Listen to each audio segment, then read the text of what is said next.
Krishna Krishna Hare Hare Hare Krishna Krishna Krishna Hare Hare Hare Rama Rama Rama Hare Hare Hare Rama Rama Rama Hare Hare Hare Krishna Krishna Krishna Hare Hare Hare Krishna Krishna Krishna Hare Hare Hare Rama Rama Rama Hare Hare Hare Rama Rama Hare Hare Hare Krishna Krishna Krishna Hare Hare Hare Krishna Krishna Krishna Hare Hare Hare Rama Rama Rama Hare Hare Hare Rama Rama Hare Hare Hare Krishna Krishna Krishna Hare Hare Hare Krishna Krishna Krishna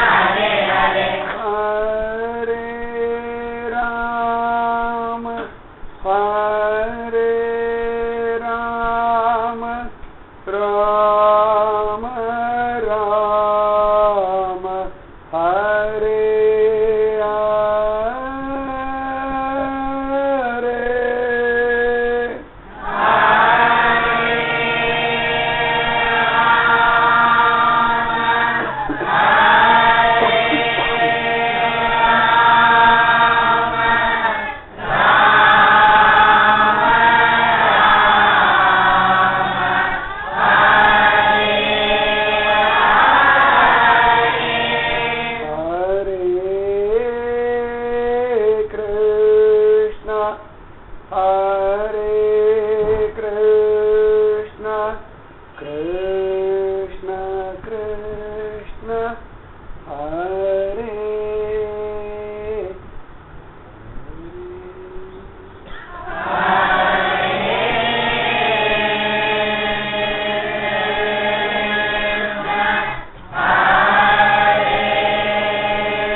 यतोऽन्वयात् इतरतश्चार्थेष्वभिज्ञः स्वराट् तेने ब्रह्महृदाय आदिकवये मुह्यन्ति यस्तूरयः तेजो वारिमृगां यथा विनिमयो यत्र त्रिसर्गो मृषा दानात्वेन सदा निरस्तकुहकं सत्यं परं धीमहि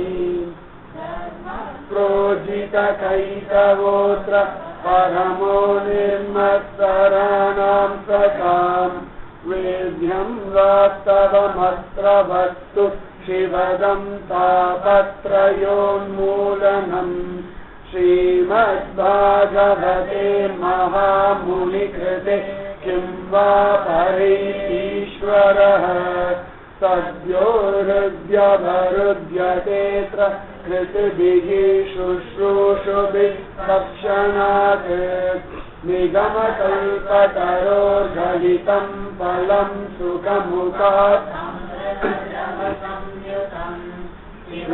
भागवतं रतमालयं रतिका भुवि भावुकाः यं प्रव्रजन्तमनुपेदमपेदकृत्यं द्वैतायनो विरहकातर आजुहाव पुत्रेति तन्मयतया सरवो अभिनेदुस्तं सर्वभूतहृदयं मुनिमानतोऽस्मि यस्वानुभावम् अखिलश्रुतिसारमेकम् अध्यात्मदीपम् अतिदितीर्षतं तमोऽन्धम् संसारिणां करुणयाद पुराणगुह्यं संव्याससूनुम् उपयामि गुरुं मुनीनाम् नारायणं नमस्कृत्य नरं चैव नरोत्तमं देवीं सरस्वतीं व्यासं नाम संकीर्तनं यस्य सर्वपापप्रणाशनं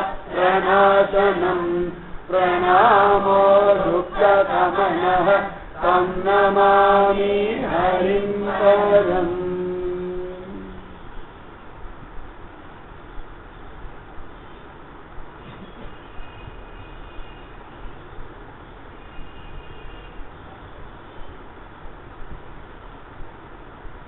गुरुरेव परं ब्रह्म गुरुरेव परं धनम्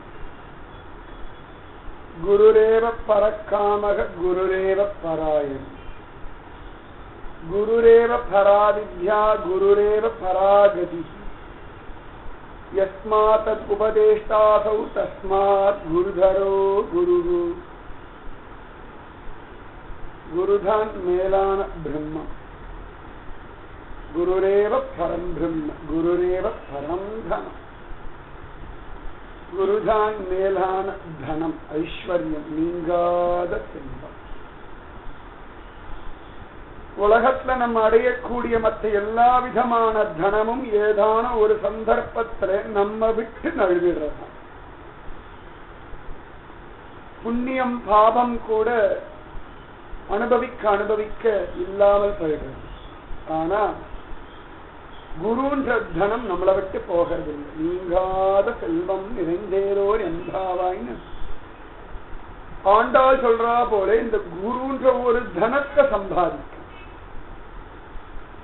சரீர ஆரோக்கியத்தை சம்பாதிக்கிறோம் சரீரத்துக்கு தேவையான வஸ்துக்களுக்காக தனம் சம்பாதிக்கிறோம் இதெல்லாம் விட பெருசு மனுஷ சரீரம் அடைஞ்ச உடனேயே குருவை சம்பாதிச்சோம் அப்போதைக்கு இப்போது மற்ற எல்லாத்தையும் சம்பாதிக்கிறோமோ இல்லையோ குருவை சம்பாதிச்சு வச்சுக்கணும் குச்சேலர் பார்த்தோம் அப்படின்னா பெருசா வேற ஒன்னும் சம்பாதிக்கல குருவை சம்பாதிச்சு சாந்திமணியுடைய சிஷ்யன் சாந்திமணி ஆசிரமத்துல குருகுல வாசம் கிருஷ்ணனோட படிச்சவன்னு ஒரு தனம் சம்பாதிச்சு வச்சிருந்தார் அதுதான் பிராதானியம் அதுதான் வசதி வேற எந்த தனமும் அவரிடத்துல இல்லை விஸ்வாமித்திர ராஜ்யத்தெல்லாம் விட்டார் கௌசிகனா இருந்தபோது யாரும் ஒன்றும் பெருசா இல்லை பதவி இருந்தது அதனால எல்லாருக்கும் பயம் இருந்தது இவரால தேவை இருக்கிறதுனால எல்லாருக்கும் அவரிடத்துல மரியாதை இருந்தது விஸ்வாமித்ரா ஆன பிறகு அவரிடத்துல தனம் இல்லை ராஜ்யம் இல்லை ஆனா வசிஷ்டன்ற குருவுடைய அனுகிரகம் பூரணமா இருந்ததுனாலதான் ராமனை அழைச்சிட்டு போனான் ஜோரா அவ்வளவு அழகா அயோத்தியாவுக்குள்ள வந்து அத்தனை பேருடைய பக்தியை தாண்டி ராமனை வாடா என் கூடன்னு சொல்லி அழைச்சிட்டு போய் கௌசல்யா சுப்ரஜா ராமபூர்வா சந்தியா பிரவர்த்ததேன்னு ராமனே எழுப்பினார்னா வசிஷ்டன்ற குரு பலம். அழைச்சிட்டு போயிட்டா ராமச்சந்திர மூர்த்தியை யாரும் தடுத்து நிறுத்த முடியலையாம், குரு பலம். அதனால குருரேவ பரம் பிரம்ம குருரேவ பரம் தனம். விவேகானந்தர் இங்கிருந்து கிளம்பி போனாரு வெளிநாடுகளுக்கு. என்ன பலம்? கையில என்ன தனம் வச்சிருந்தாரா? ஒண்ணும் இல்லை. அவர் ஆதரிக்கிறதுக்கு ஒரு ஆள் கிடையாது. சரியாவே சொன்னா ஆதரிக்கிறதுக்கு குருவை தவிர ஆளே. இங்கேருந்து போன சமயத்துல எத்தனையோ பாரத தேசத்தை சேர்ந்தவர்களே அங்க இருந்தா, ஆனா விவேகானந்தருக்கு ஆதரவு தெரிவிக்கிறதுக்கு ஆள் இல்லை. அந்த சமயத்திலையும் இந்த சிகாகோ மாநாட்டுல நின்னார். அவருக்கு 2 நிமிஷம் தான் டைமே கொடுத்த பேசுறதுக்கு. அதுலயும் நின்னா அவர் பேச ஆரம்பிச்ச உடனே அவர் பாடி பேசிட்டே இருந்தா அவர் கேட்டுட்டே இருந்தார். ராமகிருஷ்ணன்ற ஒரு குரு பலம் வேற ஒண்ணுமே கிடையாது. கையில ஒரு தனம் இல்லை. போட்டு வஸ்திரத்தோட கிளம்பி போனார். அவர் போகும்பொழுது யாருக்குமே விவேகானந்தர் தெரியாது. ஏதோ போனா யாரோ போறா. ஆனா வரும்பொழுது ராஜாதி ராஜநாத்தான் பாரத பூமியில இறங்கினார். வரும்பொழுது நிஜமாவே அவ்வளவு சிரேஷ்டமா வரவேற்பு கொடுக்க, நிஜமாவே ரெட் கார்பெட் வெல்கம்னு சொல்றேன். அந்த மாதிரி ரத்ன கம்பளம் வெறிச்சு அவர் திருவடிகள்ல புஷ்பம் போட்டு அதி விசேஷமா அலங்காரம் பண்ணி ராஜ மரியாதையோட தான் பாரத தேசத்துக்குள்ளேயே விவேகானந்தர் நுழைச்சார். ஏன்னா அந்த குரு பலம் வேற எந்த பலமும் அவரிடத்துல ஒரே ஒரு சக்தி, குருரேவ பரந்தனம். ஆண்டாள் ரங்கன் அனுபவிச்சார். ரங்கன் தானே தனது பரிவாரங்களை அனுப்பினார், தானே தன்னுடைய ரத்னமயமான பல்லாக்குகள் அனுப்பினார், தானே தன்னுடைய கைங்கரியவர்களை ஸ்ரீவல்லிபுத்தூருக்கு அனுப்பினான். அப்படின்னா ஆண்டாள் வில்லிபுத்தூருடைய அந்த வேதப்பிரான் பட்டர் பிரானுடைய சிஷ்யா இருந்த காரணத்தினால மட்டும்தான் துவாரகாதீசன் நீராவ சரீரத்தோடு அப்படியே ஆனந்தமா ஸ்வீகரிச்சான். பத்திரம் புஷ்பம் பலம் தோயம் யோமே பக்தியா பிரயச்சதின்னு சொன்னவன் ஸ்ரீயையும் அவ்வளவு அழகா புதிச்சுட்டான், அனுபவிச்சுட்டான். அப்படின்னா இந்த மீராவுடைய சரீரம் ஆத்மா இந்திரியம் பிராணன் மனசு எல்லாமே குருபலத்துல நிரம்பி கடந்து பகவான் விழுங்கிட்டான். குருபலம். குருரேவ பரம் தனம், குருரேவ பரம் பிரம்ம குருரேவ பரம் தனம், குருரேவ பரக்காமக. ஒருதான ஒரு இடத்துல அதிகமான ஆசை வேணும்னு சொல்றோம். குருவை தவிர வேற இடத்துல அதிகமான ஆசை வேண்டாம் அப்படின்னு உபனிஷதம் சொல்றோம். குருரேவ பரக்காமகம், மேலாக அடையறதுக்கு ஆசைப்பட வேண்டிய வஸ்து சத்குரு தானம். ஏன்னா அந்த வஸ்துவை அடையாததுனாலதான் புனரபி ஜனனம் புனரபி மரணம் புனரபி ஜனனி ஜடவே சயனம். அந்த வஸ்துவை அடைஞ்சவாருக்கு அந்த தொந்தரவு கிடையாது. அவ எந்த இடத்துல இருந்தாலும் எந்த சிட்டியில இருந்தாலும் ஜெயிச்சுட்டேதான் இருப்பான். சித்திரகேது உபதேசம் வாங்கின்றான். ராஜனா இருந்த பொழுதும் ஜெயிச்சான், கந்தர்வனா ஆன பொழுதும் ஜெயிச்சான், விருத்ராசுரனான பொழுதும் ஜெயிச்சான், தோக்கவே இல்லை. அப்ப கூட பிரியம் பிரியே விஷிதம் விஷன்னா மனோரவிந்தாஷ விதிருக்ஷதே துவாம்னு சொல்லி ஆச்சரியமா இந்திரனோட யுத்தம் பண்ற சமயத்துல சரீரத்துடைய 2 கை 2 கால் எல்லாம் வெட்டி படாத பாடுபட்டு சரீரம் நொந்து போய் கிடக்கிற சமயத்துல கூட தன் கூட்டம் எல்லாம் இவனை விட்டுட்டு தனியா ஓடி போய் உதாசீனப்படுத்தின சமயத்துல கூட விருத்ராசுரன் தனியா நின்னா இந்திரனையும் ஜெயிச்சான், இந்திரனையும் முழுங்கினா. அவன் சரீரத்தை வெட்டின பிறகு கூட இந்த ஆத்மா கிளம்பி அவ்வளவு விசேஷமா அலோகம்னு சொல்லும்படியா யாருக்கும் தெரியாததான வைகுந்தத்துல போய் கலந்ததுன்னா நாரத மகர்ஷியுடைய குருபலம் ஜெயிச்ச. குருரேவ பரக்காமகம், மேலான காமம். அதாவது மேலான காமம்னா அடையறதுக்கு ஆசைப்பட வேண்டிய வஸ்துக்குள்ள தலையாயது குரு. அதுக்கப்புறமா தான் மற்ற எல்லாமே வரலாம். முதல்ல குரு, அதுக்கப்புறம் பகவான், அதுக்கப்புறமா தான் எல்லாமே வருது அப்படின்னு தெரியவா சொல்றோம். குருவை பகவானுக்கு சமமா நினைக்கலாமோ நம்ம சொல்றோம். வைஷ்ணவ சம்பிரதாயம் சொல்றா சேர்த்த பகவானுக்கு சமமா நினைச்சு குருவை கேவலப்படுத்தப்படாது, பகவானுக்கு மேல கொண்டு வச்சிருக்கோம்னு தான் பேசுறேன். தேவ மற்றடியேன் குருகூர் நம்பி பாதி மின்னிசை பாடித்திரிவனே மதுரையார் தான் சொல்றார். எனக்கு வேற தெய்வம் வேண்டாம், என் நம்மாழ்வார் போதும், என் சபகோபன் போதும், என் காரிமாறன் போதும், வேற யாரும் வேண்டாம், என் பராங்குசன் போதும் அப்படின்னு தான் சொல்றார். அதனால குருரேவ பரக்காமக, குருரேவ பராயணம். குருவத்தான் சதா சர்வதா சிந்தனை பண்ணிட்டே இருக்கணுமா, பேசிட்டே இருக்கணுமா. குருரேவ பராவித்யா. உலகத்துல பெரிய படிப்பு எது? MBA படிக்கிறதா, இன்ஜினியரிங் படிக்கிறதா, டாக்டர் படிக்கிறதா, லாயர் படிக்கிறதா, ஒரு 10-15 டிகிரியை வாங்கி பின்னாடி இப்படி போட்டுக்கிறதா? குருவை படிக்கணும். குருவை நன்னா படிச்சுட்டோம்னா அதன் பிறகு உலகத்தை படிக்கிறது எதுவுமே இல்லை. ஜன்மாதி அஸ்யயதன்னு எந்த வஸ்து எல்லா இடத்துலயும் குழப்பமா குஹ்யமா மறைஞ்சு கிடக்கிறதோ அந்த வஸ்துவை புரிய வைக்கிறதுனால குருவை படிக்கிறது ரொம்பவே கஷ்டம். கிருஷ்ண விஷயத்தை கூட படிச்சு முடிச்சுடலாம். இதுதான் கிருஷ்ண லீலா, இதுதான் நாராயணியம், இதுதான் கிருஷ்ண கருணாமிருதம், இதுதான் திவ்ய பிரபந்தம் எல்லாம் படிச்சு முடிச்சுடலாம். ஆனா குருவை படிச்சு முடிச்சுட்டேன் அப்படின்னு சொல்றதுக்கு ஆள் இல்லை. குருரேவ பராவித்யா.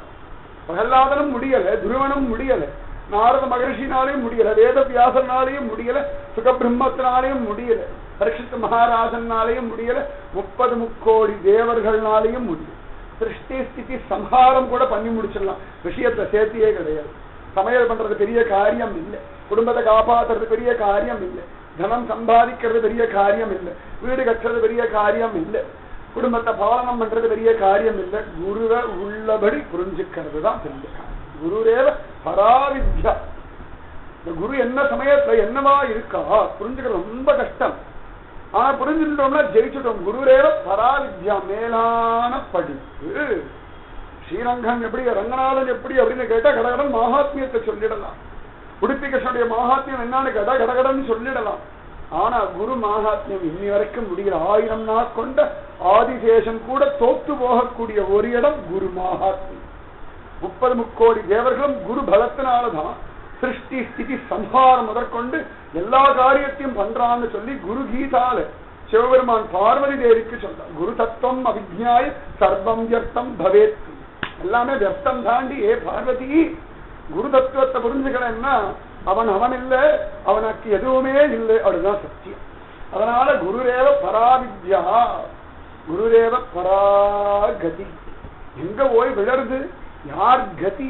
பஞ்சமகா பாதகமே பண்ணி தொலைச்சாலும் நம்மளை ரட்சிக்கிறதுக்கு ஆள் யார் இருக்கான சத்குருநாதன் ஒருத்தர் தான். யாருமே கிடையாது. சத்குரு என்ன காப்பாத்துங்கோ அப்படின்னா நிச்சயமா காப்பாத்திடுறாளாம். ஏன்னா பார்த்தா கத்திர பந்துவும் அன்றே பராங்கதி கொண்டு கொண்டான். 3 எழுத்துடைய பெயரால் மொய்த்த வந்தினையில் நின்று 3 எழுத்துடைய பெயரால் கத்திர பந்துவும் அன்றே பராங்கதி கண்டு கொண்டான்.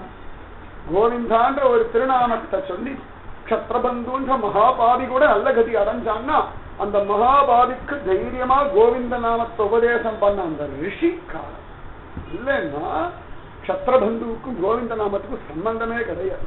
நமக்கு என்ன பிறக்கும் பொழுது கிதஹரி வந்த மகாபிரபு மாதிரி ராதா நாமம் ஒன்றும் கிடையாது. இல்லாட்டி சியாமல நாமம் தான் வருதா, கிருஷ்ண நாமம் தான் வருதா, மராமரம் ரத்னாகரன் சொன்ன மாதிரிதான் வருமா? ஒண்ணும் இல்லை. குருபலம் இருந்தா பகவன் நாம சங்கீர்த்தனத்துல ஒரு ருச்சி சொல்லணும்ன்ற ஒரு ஆசை. அச்சோ இன்னைக்கு நாம ஜபம் பண்ணலையேன்னு மனசு கடந்து அடிச்சுக்கிறதுனாலும் குரு கிருபை. இல்லாட்டி மனசை கடந்து இதனால என்ன ஆச்சு? நாம ஜபம் தானே ஜபிக்கல, சாப்பிடனா உடம்பு களைச்சு போகும். நாமஜபம் ஜபிக்கலாம், என்ன பெரிய நஷ்டம் வந்துரும் மனசு ஏமாத்தி. ஐயோ நீ நாமஜபம் பண்ணாம நேரத்தை வீணடிச்சு தொலைச்சுட்டேனே, 2 மணி நேரம் பகவான மறந்துட்டேனே, ஐயோ மனசை கடந்து அலையிறது அப்படின்னா குரு அறவே நாமஜபத்தை விட்டுடாதே விட்டுடாதே விட்டுடாதேன்னு அந்தரியாமியா இருந்து தூண்டாரோ அப்பப்ப நாமஜபம் பண்ணணும். மறந்து போயிட்டோம், அனாவசியமா மனசு கடந்து அலைஞ்சது, அகம்பாவத்துல இருக்கோம், மமக்காரத்துல இருக்கோம், இதுல இருந்து மீண்டு வெளில வரணும்னு குரு சொன்னால் ஒழிய பையா. குருரேவ பராகதி, வேற கதி இல்லை, குருதான் கதி. வேதவியாசருக்கே நாரதன்ற குருவுடைய காலில் விழுந்து எனக்கு ரொம்ப குழப்பமா இருக்கு, பயமா இருக்கு, பாரமா இருக்கு, ஆத்மா தெளிவடையல, பிரசன்னமா இல்ல, வழி சொல்லுங்கன்னு கேட்க பாகவதம் எழுதுன்னு சொன்ன பிறகுதான் மனசாந்தி. வேதத்தை 4ஆ பிரிச்சு மகாபாரதம் எழுதி அவ்வளவு அழகா தபசு பண்ணி சுகபிரம்மத்திய பிள்ளையா அடைஞ்சும் கூட திருப்தி அடையாத மனசுக்கு குரு சொல்லி பாகவதம் எழுதின பிறகுதான் ஆத்மசாந்தி. அவளுக்கே அப்படின்னா சம்சாரிகளுக்கு வேற கதி கிடையவே கிடையாது. குருரேவ பராகதி. வெட்டி போதாலும் குருதான் கதி, தள்ளியே விட்டாலும் குருதான் கதி, உதாசீனமே படுத்தி தோற்றாலும் குருதான் கதி. உனக்கும் எனக்கும் சம்பந்தமே இல்லைன்னு குருவே தன்பாயால சொன்னாலும் கூட உன் தன்னோடு உறவே நமக்கு இங்கு ஒழிக்க ஒழியாதுன்னு அங்கதான் நமக்கு கதி. வேற கதி கிடையாது, வேற கதி கிடையாது. முதலியாண்டான் அப்படிதான் பஞ்சார். தன்னுடைய ஒரு சிஷ்யன் என்னமோ ரொம்ப அட்டகாசம் பண்ணா அடி அடி அடிக்கிறார் உதைக்கிறார். மகாஞானி சதுர்வேதி, என்ன விஷயம் தெரிஞ்ச பிரம்மஞானி சுவாமி ராமானுஜருடைய சிஷ்யர், காம குரோத லோபங்கள் எல்லாம் ஜெயிச்சவர்.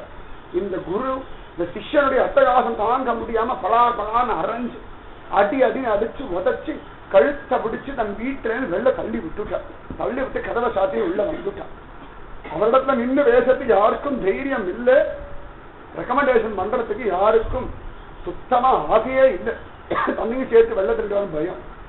பகவான் இடத்துல கூட ரெக்கமெண்டேஷன் சொல்ல முடியாது. குருவிடத்துல ரெக்கமெண்டேஷன் போயாச்சு, முடிஞ்சு போகும். குருவே கிருப பண்ணால் ஒழிய வேற யாராவது ரெக்கமெண்டேஷன் பாவம் அவா அப்படின்னு சொல்லியாச்சுன்னா முதல்ல சொல்றவாளுக்கு தான் உதவு. ரெக்கமெண்டேஷன் பண்றவாளுக்கு தான் உதவு. ஸ்கூல்ல பள்ளிக்கூடத்துல குழந்தைகள் எல்லாம் பக்கத்துல உட்கார்ந்து இருக்கு, ஏதோ ஒன்று ஹோம்ஒர்க் பண்ண டீச்சர் அடிக்கிறான்னா பக்கத்துல குழந்தை டீச்சர் இனிமேல் அடிக்காதீங்க அப்படின்னு இதுக்கு சேர்ந்து விடும். ஏன்னு கேட்டா நீ உன் கதைய பாரு, நீ உருப்படுற வழிய பாரு, அவன் உருப்பட வைக்கிற வழி எனக்கு தெரியும், நீ பேசாதேன்னு. அந்த மாதிரி குருவிடத்துல பகவான் கூட ஐயோ நான் ரெக்கமெண்டேஷன் வரமாட்டேன்னு ஒதுங்குறான். சரியே பயந்து நடுங்கிறான். குருவிடத்துல ரெக்கமெண்டேஷன் வேண்டாம் இந்த வம்பே வேண்டாம் சாமின்னு குருவிடத்துல ரெக்கமெண்டேஷன் போகிறதுக்கு தெய்வமே நடுங்கிறான். அவ்வளவு சிரேஷ்டம். அந்த மாதிரி இந்த குரு தள்ளி விட்டுட்டார். முதலையும் ஆண்டான். அத்தனை விசேஷமா அத்தனை சிரேஷ்டமா. அடுத்த நாள் ஆயாச்சு. சாப்பிட உட்காரும் பொழுது கேட்கிறாராம், எங்க அவன் என்ன பண்றான் அப்படின்னு சிரிச்சுட்டே கேட்கிறாராம். அப்பாவெல்லாம் சொல்றான், வாச திண்ணையில படுத்துட்டு கிடக்கிறார் அப்படின்றார். அடிச்சு துரத்தியா சொன்ன, வெள்ள அனுப்பியா சொன்ன, மறந்து தொலைய வேண்டியதானே, மறக்காது. அதுதான் குரு மனசு. அதுதான் குரு மனசு. அது கல்லுக்குள்ள ஈரம், வெள்ள கல்லு தான், பயங்கரமான கல்லு. அசரவே அசராது, உளி கொண்டு கூட செதுக்க முடியாத ஒரு கல்லு. என்னதான் பனிப்பாறைதான், பனிமலைதான், வெயிலே அடிச்சாலும் உருகாத பனிமலைதான், இரும்புதான். ஆனா அதுக்குள்ள ஓரத்துல சின்னதா ஒரு ஈரம் உண்டு.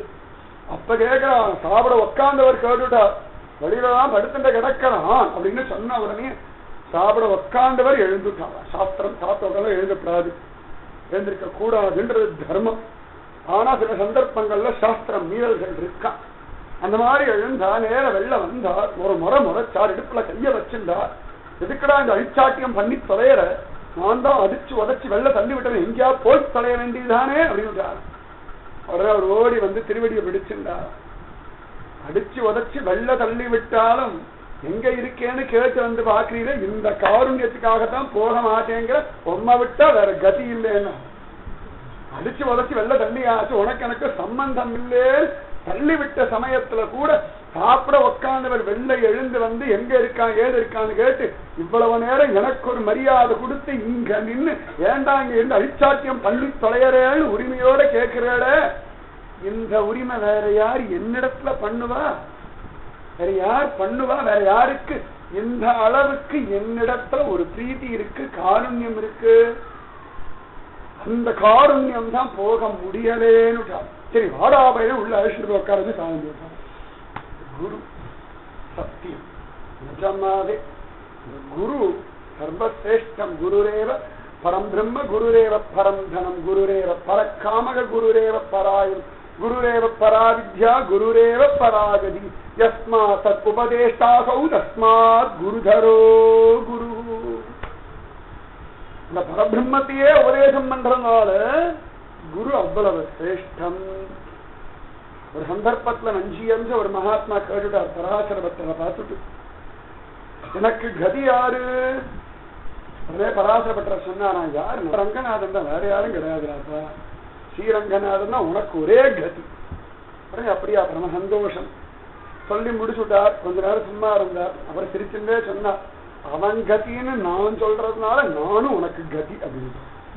அவன் கத்தின்னு உனக்கு சொல்லி தரணும், அதனால நான் தான் உனக்கு கதின்னு முடிச்சுட்டார் பராசர பக்தர். அந்த மாதிரி ஆச்சரியம் இந்த குரு வைபவம். அந்த குரு வைபவத்தை யார் யாரோ சொல்றோம், கிருஷ்ணனே சொன்னானே அப்படி இருக்கும். கிருஷ்ணம் வந்தே ஜெகத்குரு.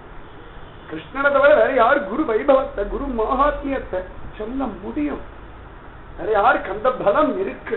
அதனாலதான் ஏகாதசி ஸ்கந்தம் அத்தனை அழகா இருக்கு.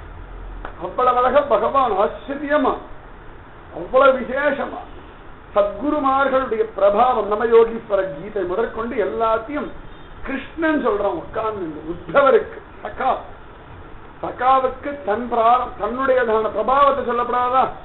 அர்ஜுனனை கூட அவ்வளவு அழகா சொல்லலாம், எனக்கு எல்லாம் தெரியும்டா, உனக்கு ஒண்ணும் தெரியாத பகூனி மேஜதி தானி ஜன்மான் தவசார்ஜன் இத்தனையும் சொன்னவன் உத்தவருக்கு சொல்லும் பொழுது மட்டும் மத்தவா சொன்னா அவளுக்கு சொன்னான்னு பேசணும். அதனாலதான் பகவத்கீதையை காட்டிலும் உத்தவ கீதை சில சமயங்கள்ல ஆச்சரியமா இருக்கு, விசேஷமா இருக்கு.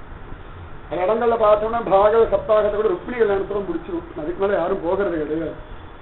ஏன்னு கேட்டா ஏகாத ஸ்கந்தம் தனியா அனுபவிக்க வேண்டிய ஒரு விஷயம். இது கூட்டத்தோட கூட்டமா அப்படி சேர்த்து வச்சு அனுபவிக்க முடியாது.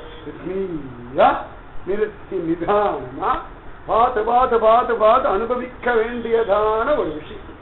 10 மாசம் குழந்தைய வயிற்றுல சமந்து அதன் பிறகு பெற்று கொஞ்சம் கொஞ்சமா கொஞ்சி அனுபவிக்கிறா போல ஒரு விஷயம் ஏகாதச ஸ்கந்தம். அதுல பகவான் ஆச்சரியமா உத்தவருக்கு பரமானந்த ரகசியம், பரபிரம்ம ரகசியம், ஆத்ம தத்துவம் எல்லாத்தையும் சொல்றான். ஆனா தான் நேரடியா சொல்லல, முன்னாடி இந்த குருக்களுக்கும் இந்த சிஷ்யனுக்கும் நடந்த சம்வாதம், இந்த சிஷ்யனுக்கும் அந்த குருவுக்கும் நடந்த சம்வாதம், அதனால அதை சொல்றேன்டா அப்படின்னு சொல்றான்.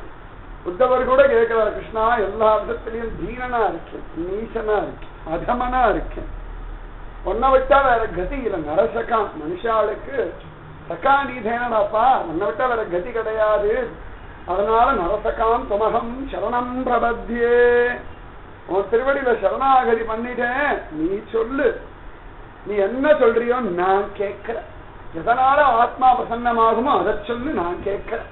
எதனால உன் கீர்த்தி உன் பெருமை பக்தாளுடைய வைபவம் புரியுமோ அதை சொல்லப்பா, நான் கேட்கிறேன். பாகவத தர்மத்தை சொல்லு, பாகவத ரகசியத்தை சொல்லு, பக்தாளுடைய மகாத்மியத்தை சொல்லு, பக்தாளுடைய மனசை சொல்லு, பக்தர்கள் வாழ்க்கையை பார்க்கிற முறைய சொல்லு. எல்லாரும் வாழ்ந்துட்டு இருக்கோம், ஒவ்வொருத்தரும் அவாவா மனசுக்கு தகுந்தா போல வாழ்க்கைய விதவிதமா பார்க்கணும். ஒரே சூரிய கிரகணம் தான், சந்திர கிரகணம் தான், ஆனா விஞ்ஞானி பார்க்கிற பார்வை வேற. சனாதனமான ஹிந்து தர்மத்துல அந்த புண்ணிய காலமா பார்க்கிறவங்களுடைய அபிப்பிராயம் வேற. சாதாரண குழந்தைகள்லாம் சூரிய கிரகணம் இன்னைக்கு லீவுன்னா அதுங்களுக்கு அபால இன்னைக்கு லீவு, இவ்வளவுதான். சூரிய கிரகணத்துல அவளுக்கு லீவுன்றதை தவிர வேற ஒரு பெரிய பிராதானியம் கிடையாது. கர்மானுஷ்டங்கள் பண்றவர்களுக்கு இது புண்ணிய திதி, அதனால ஒழுங்கா ஆச்சரியமா நம்முடைய தர்மத்தை பண்ணணும். அவாவா மனசுக்கு தகுந்தா போல அதோட பாவத்துக்கு ஏதா போல அர்த்தம் மாறுறா போல. அப்பா இந்த வாழ்க்கைய பாகவதர்கள்லாம் எப்படி பார்க்கிறா, பக்தாள்லாம் எப்படி பார்க்கிறா, எல்லாத்தையும் சொல்லுடான்னு சொல்ல எம்பெருமான் ஆச்சரியமா அதிவிசேஷமா சொல்றான் உத்தவன் இடத்துலப்பா.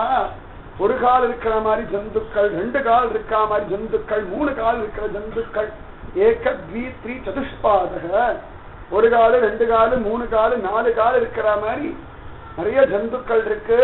அது மாதிரி பகுபாதக நிறைய பாதம் இருக்கா, நிறைய கால்கள் இருக்கு. 8 கால் பூச்சி, இந்த மரவட்டைக்கெல்லாம் பார்த்தா கொத்த கொத்த கொத்தான கால் இருக்கும். அந்த மாதிரி நிறைய கால் இருக்கிற ஜந்துக்கள், காலே இல்லாத ஜந்துக்கள், பாம்புக்கெல்லாம் கால் கிடையாது. இந்த ஊற பல வஸ்துக்களுக்கெல்லாம் மண் புழுதுக்கெல்லாம் கால் கிடையாது. இந்த மாதிரி அநேக விதமான சரீரங்கள் என்னால சிருஷ்டிக்கப்பட்டிருக்கு. 84 லட்சம் விதமான சரீர பேதங்கள். அதுல எனக்கு ரொம்ப பிடிச்சது எது தெரியுமா?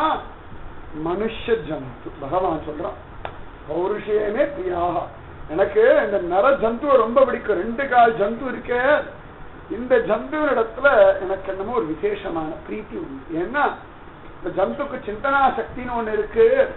அந்த சக்தியை கொண்டு இந்த ஜந்து என்ன அடைய முடியும், என்ன அடையறதுக்கு ஏதுவா இருக்கிற சரீரத்துல எனக்கு பிரீத்தி. கேட்கும் பொழுது உத்தவர் கண்கள்ல ஆனந்த பாஷம் வழியாக, பிரபு பரம பாக்கியம் தான், ஜந்தூனாம் நவதுர்லப வாஸ்தவம் தான். சங்கரர் சொன்னான்னா அனுபவிச்சு சொன்னார். கிருஷ்ண வாக்கியத்தை அஸ்திவாரமா கொண்டு சொன்னோ, கிருஷ்ணனுக்கே பிடிச்சிருக்கே, இந்த சரீரத்தை வீணடிச்சிடாதீங்கோ, இந்த சரீரத்தை நஷ்டப்படுத்திடாதீங்கோ, கோடி ஜென்மா சுகிருதம் மனுஷ சரீரம் கிடைச்சிருக்கு, அதனால விட்டுடாதீங்கோ கதர்னா. பிரகல்லாத முதல் கொண்டு எல்லாருமே அதுதான் கதர்றா. ரொம்ப விசேஷம், விட்டுடாதீங்கோ விட்டுடாதீங்கோ விட்டுடாதீங்க. சர்வசிரேஷ்டமானது மனுஷ சரீரம், அவ்வளவு சிரேஷ்டம், துர்லபம். மானுஷம் ஜென்ம ததபி அத்ருவம் அர்த்தம், ரொம்ப துர்லபம், சில நேரத்துல இல்லாம வேடும், ஆனா பிரயோஜனம் தரக்கூடியது மனுஷ சரீரம். அதுல அவ்வளவு சிரேஷ்டம். நீ கேட்டா போல எது மகாராஜா அவதூத ஒரு பிராமணரிடத்துல கேட்டான். அவர் ஆச்சரியமா அவர் வாழ்க்கையில பார்த்து தெரிஞ்சின்ற தான் ரகசியங்களை சொன்னார். அதை சொல்றேன்டா உத்தவா, நீ கேளு. பகவான் எவ்வளவு ஆச்சரியம் பாருங்க, யார் யாருக்கு என்னென்ன கொடுக்கணும் லிஸ்ட் போர்டு வச்சுருக்கான். அர்ஜுனனுக்கு பகவத்கீதை லிஸ்ட் வச்சுருக்கான், இந்த உத்தவருக்கு அவதூத கீதை லிஸ்ட் வச்சுருக்கான், கோபிகளுக்கு ராசக்கீடைன்னு ஒண்ணு வச்சுருக்கான், வசுதேவருக்கு அவனுடைய பிரத்யக்ஷ தர்சனம் சமத்புதம் பாலகம் அம்பு தேக்ஷணம் தரிசனம் வச்சிருக்கான் லிஸ்ட். யசோதைக்கு கட்டி போடுறதே பிரயோஜனமா வச்சிருக்கான், என்ன தவம் செய்தனை யசோதா எங்கும் நிறை பரபிரம்மத்தை கட்டி போடுறதே அழகா வச்சிருக்கான். அக்ரூருக்கு தன்னை அழைச்சிட்டு போறதே தர்மமா வச்சிருக்கான். விசுரனுக்கு தனக்கு கூழ் கொடுக்கறதே பிரயோஜனமா வச்சிருக்கான். பீஷ்ம பிதாமகருக்கு சகசநாமம் ஜபிக்கிறதே தர்மம்னு வச்சிருக்கான். யார் யாருக்கு என்ன பங்கு உண்டோ எந்தெந்த காலத்துல கொடுக்கணுமோ அந்தந்த காலத்துல சமத்தா கொடுத்தான். பகவான் என்னமோ சமத்து தான், பகு சமத்து. நம்ம தான் அசடி. அவன் கொடுப்பான்னு காத்துட்டு இருக்கிறா, அதுவே இல்லை. அவளுக்கு இதை கொடுத்துட்டானே, எனக்கு இதை கொடுக்கலையே. சகசிரநாமம் கோபிகள் ஜபிச்சிருந்தானே அழகா இருந்திருக்காது, அசிங்கமா இருந்திருக்கும். பீஷ்மருக்கு நல்ல முரட்டு தாடி வச்சு ராசக்கு தாடி வரனா பார்க்கறது ரொம்ப கன்றாவியா இருந்திருக்கும். அங்கனா மங்கனே அந்தாய மாதவம்னு கோபிகளோட கிருஷ்ணா அழகா இருக்கும். முரட்டு தாடியை வச்சுண்டு வயசானதாதா அப்பா ரொம்ப ஆட முடியாதா போன்ற இப்படி பொறுமையா அசஞ்சு அசஞ்சு இப்படி ஆடலாண்டான்னா ராசக்கிட்ட கேட்கறதுக்கே நல்லா இருக்காது. அவர் உட்காந்து ஜெயதி ஜெயதிகம் ஜன்மனா அவரதுன்னா அந்த நடுங்கிற குரல்ல அது கர்ம கடோரமான கட்ட குரல்ல பாடி இருந்தாருன்னா கோபியாகிற யாரும் இன்ன வரைக்கும் பாராயணம் பண்ணவே மாட்டோம். அதனால பகவானுக்கு தெரியும் யார் யாருக்கு எந்தெந்த அனுபவங்கள் உச்சிதம், அந்த அனுபவங்களை தான் அவன் கொடுப்பான். நமக்கு எந்த அனுபவம் நிச்சயமா கொடுப்பான். துருவனுக்கு அவ்வளவு அழகா என் சங்கத்துல தடவரதுதான் உச்சிதம். பிரகல்லாதனுக்கு அந்த அசுர பிள்ளைக்கு நரசிம்மனா வந்து அசுரத்தனமான ஒரு கிருப பண்ணாதான் அவனுக்கு உச்சிதம். எனக்கு அசுர பிள்ளை ஒண்ணும் உன்னோட தேவேன்னு அப்படி இருந்தா சரிபட்டு வர அசுரத்தனமா முரண்டத்தனமா கிள்ளி கொஞ்சம் அடிச்சு விளையாடா அவனுக்கு குஷி. அதுக்கேற்ற மாதிரி நரசிம்மமா வந்தான். அதனால யாருக்கு எது உச்சிதமோ அதைத்தான் பிரபு பண்ணிட்டு இருக்கான். ஏதுக்கணும், அதை அனுபவிக்கணும், அதுதான் சிரேஷ்டம். இந்த உத்தவருக்காகவே இந்த அவதூத கீதை நவயோகீஸ்வரர்கள் விஷயம் இதெல்லாம் பகவான் ரகசியமா அப்படி வச்சுட்டே இருக்கான். எத்தனையோ பேர் இருந்தாலும் எவ்வளவோ பேர் தத்துவம் ஞானம் விசாரம் எல்லாம் கேட்கலாம், அங்கங்க கேட்டுட்டு தான் கிடக்கலாம். இந்த அவதூத கீதையை எங்கேயாவது பகவத்கீதையில சொல்லி இருக்கப்படாதா, சொல்லி இருக்கப்படாது, இப்படி நடந்ததுடா அவர் சொன்னாரா, ஒன்னும் சொல்ல மாட்டேங்கிறான். 125 வருஷம் அப்படி பத்திரமா வச்சுண்டு கிளம்புற சமயத்துல ஒரு உத்தவரை பிடிச்சு உட்கார வச்சுட்டு அவதூத கீதையை சொல்றேன்டா உத்தவா நீ கழுடா. அப்ப எவ்வளவு நாள் இந்த கீதையை சொல்றதுக்காக உத்தவர் அவன் ஸ்மரிச்சிருப்பான், அது முக்கியம். கிளம்புற வரைக்கும் உள்ளுக்குள்ள பத்தி பத்தி பத்தி பத்தி வச்சுட்டு இருக்கான. எந்த இடத்துலயும் யாருக்கும் சொல்லாம, பெத்த வசுதேவருக்கும் இல்ல, சமந்த தேவகிக்கும் கிடையாது, வளர்த்த யசோதைக்கும் கிடையாது, மேகை மேதுரமம் பரம் வனபுவசாம சமாள திருமையில் அச்சோ குழந்தை பயப்படுறதேன்னு கதறின நந்தகோபருக்கும் கிடையாது, ருக்மிணி விராட்டிக்கும் இல்ல, சத்யபகமாவுக்கும் இல்ல, 16,100 பட்ட மகிழ்ச்சிகளுக்கும் இல்ல, அக்ரூருக்கும் இல்ல, விசுரருக்கும் இல்ல, பீஷ்ம பிதாமகருக்கும் இல்ல, குந்தி தேவிக்கும் இல்ல, திரௌபதிக்கும் இல்ல, தர்மனுக்கும் இல்ல, பீமனுக்கும் இல்ல, நகுனுக்கும் இல்ல, யாருக்குமே ஒரு உத்தவன், ஒரே ஒரு உத்தவன் கிளம்புற சமயத்தை உட்காந்து சொல்லிட்டு போ பிடிக்கிறார். அதான் ஆச்சரியம் உத்தவ பக்தி. நம்மளாம் கிளம்புற சமயத்துல குழந்தைகள்லாம் பிடிச்சா ஏன் கிளம்புவோம், படிச்சு சும்மா இரு அப்படி கிளம்புவோம். அந்த உத்தவர் பிடிச்சு நிக்க வச்சுடா, கிருஷ்ணா சொல்லாம போயிடாது, சொல்லிட்டு கிளம்பணும் சரியா, நீ சொன்னாலும் அதுக்கப்புறம் யாருக்கான இவனே சொல்றான். நான் போனதுக்கு அப்புறம் கலி அதிகமிச்சிருந்தா எல்லா பக்கமும் பாவங்கள் அதிகமா போயிடும். உத்தவா இந்த லோகத்தை நீ சேராது, தனியா ஏகாந்தமா போயிடு, அதுதான் உட்காந்து பத்ரிகாசிரமத்தை போய் தபசு பண்ணு, கூட்டத்தோட சேராது, 7 நாள்ல துவாரகை காணாம போக போறது, யாதவ கூட்டம் எல்லாம் இல்லாம போக போறது, எல்லாம் பிளான் பண்ணிட்டேன், கிளம்புறேன், எல்லாம் முடிவு பண்ணியாச்சு, எல்லாம் தயார் பண்ணியாச்சு, கிளம்புறேன்ற சமயத்துல எல்லா வாஸ்தவம் திவ்ய சங்கல்பத்தை மாத்த என்னால முடியாது, ஆனாலும் ஏதான சொல்லிட்டு போறேன். அர்ஜுனனுக்கெல்லாம் சொன்னியோன்னு இப்ப சொல்லேன். இதே உத்தவ இடத்துல பகவான் கேட்டிருக்கான் எத்தனையோ சந்தர்ப்பங்கள்ல. உத்தவா ஹஸ்தினாபுரத்துக்கு இப்ப போலாமா வேண்டாமா, நம்ம என்ன பண்ணலாம் சொல்லு, யுத்தத்துல கலந்துக்கலாமா வேண்டாமா நீ சொல்லு உத்தவா. இந்த கோபிகள்லாம் ரொம்ப என்ன பண்ணணும், ஒரு கடவுள் ஜெயி சொல்லணுமா, இத்தனை கேட்டான் கிருஷ்ணன். இவன் சக்காவா கேட்க உத்தவன் சக்காவா பதில் சொல்லிட்டு இருந்தான். அப்படியே சக்காவா ஏமாத்திட்டு போலான்னு பார்த்தான்.